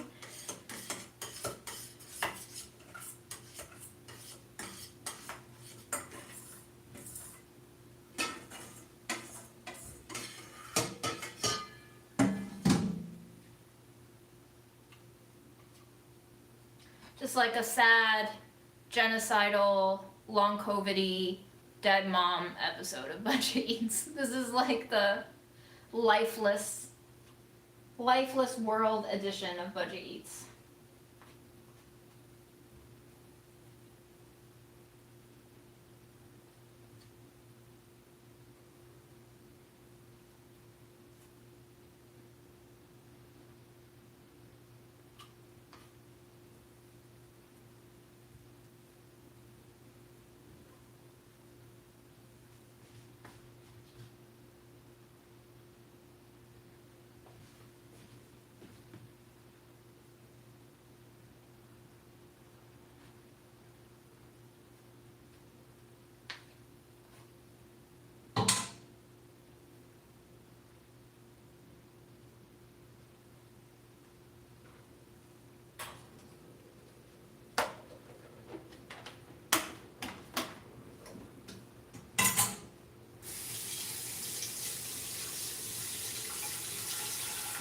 Man, I used to stand for 8 hours shooting that show, and I've been up for less than 2 hours, and my entire lower body is sore right now. What a difference 5 years makes.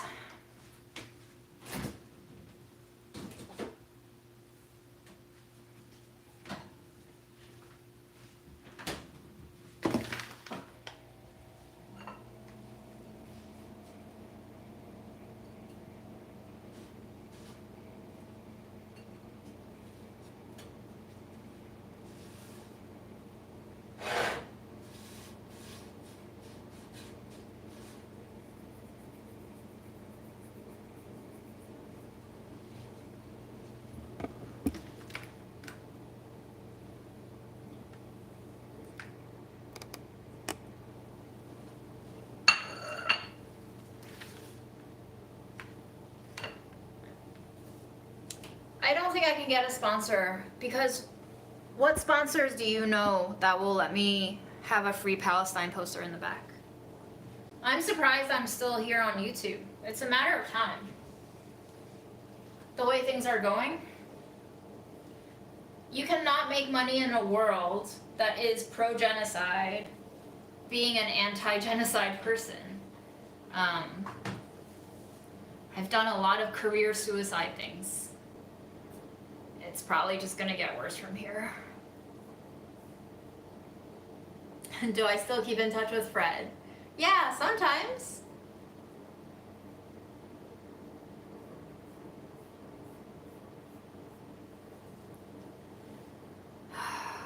I still remember when we first went into quarantine, and it was June of 2020, and but this was before the second episode of Budget Eats maybe, but I had like a 2-part chickpea recipe video, and I remember having like a severe mental breakdown of having to like basically try to fake this food media personality while everybody was like marching the death of people who got killed by police. that was like the most traumatic thing that happened to us in 2020. And then it just kept getting worse somehow.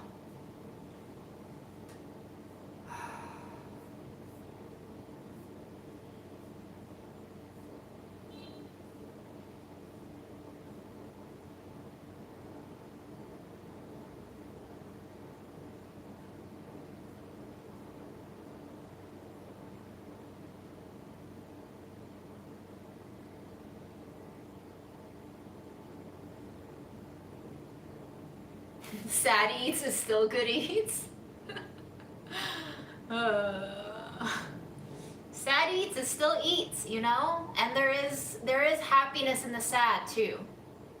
I think a lot of people see me rant and say all these things that feel dark and pessimistic and cynical, and they think that it's a black and white thing. I also believed other people labeling me as cynical for way too long of my life, and I think it's only within the last 2 years maybe that I realize I'm not really a cynical person. It's just that the world is a really cruel place that lies all the time. The human world, at least. The animal world is cruel. It doesn't lie like the human world does. The human world is cruel and it lies. So it took a long time for me to see through that lie. And I'm still seeing through the many layers of smaller lies that underlie the bigger. There's a lot of lies, a lot of layers. They're all not great, but the more I peel, the more I understand. I guess that's what we do as people alive, is just learn.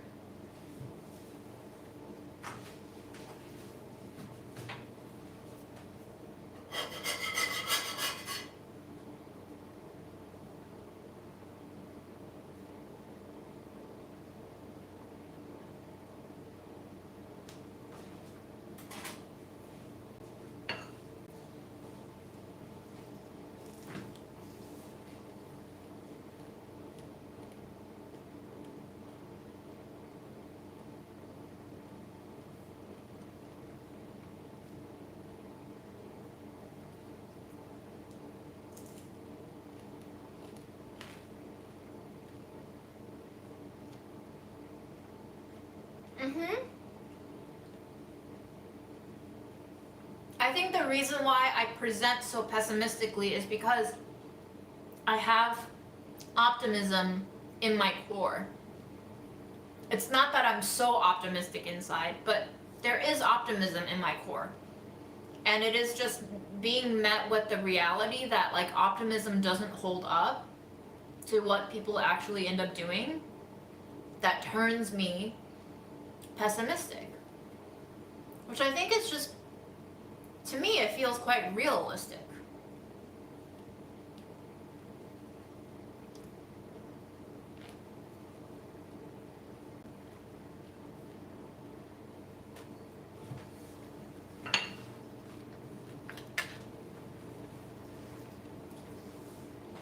I think what bothers me is when people don't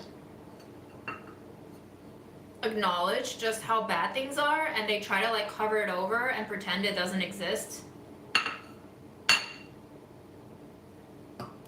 It's like a group mentality, gaslighting, delusion, all of those things. Okay, I poured a lot of barbecue sauce on this, so I'm going to add another patty on top. We'll have a barbecue sauce sandwich.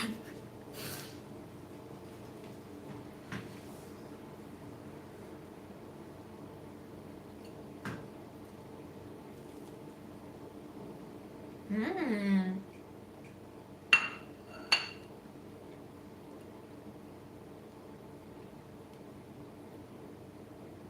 Wow, this reminds me of like, what are those sandwiches called? Is it patacon?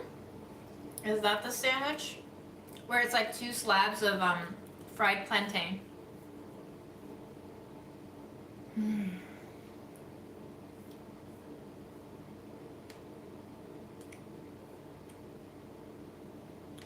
Yeah, yum.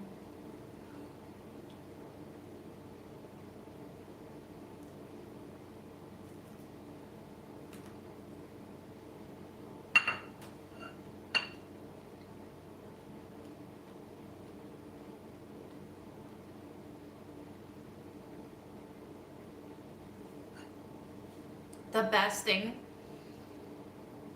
to meet grief with is laughter. Because laughter shows you that even in the deepest levels of despair, there is something alive. Even in that dark, dark place. So, laugh. Make fun of things. It's not that serious.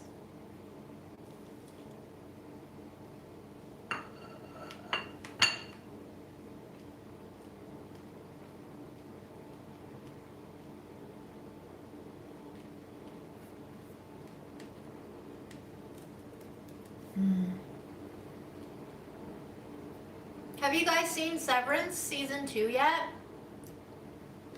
Is it better than season 1?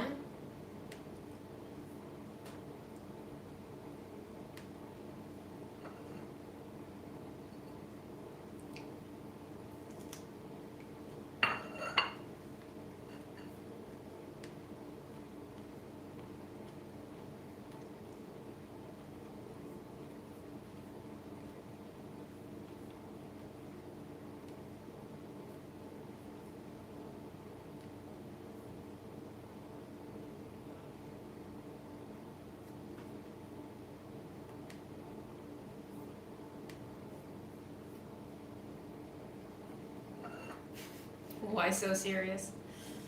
Indeed, why so serious?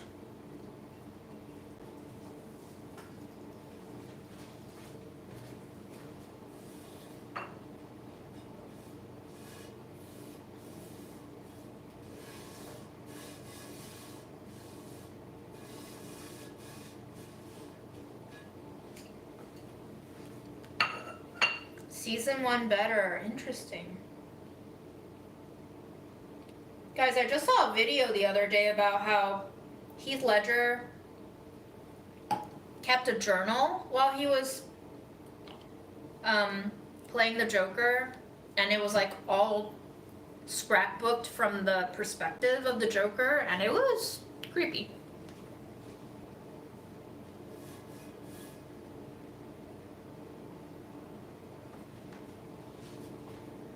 Everything costs something, huh?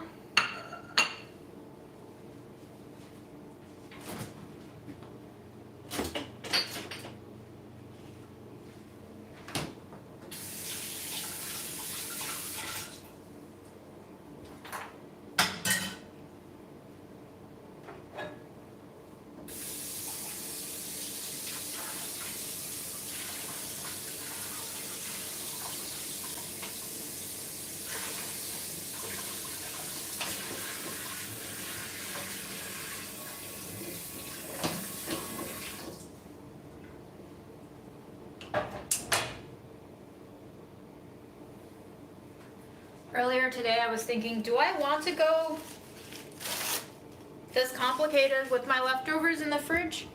And I'm glad I did.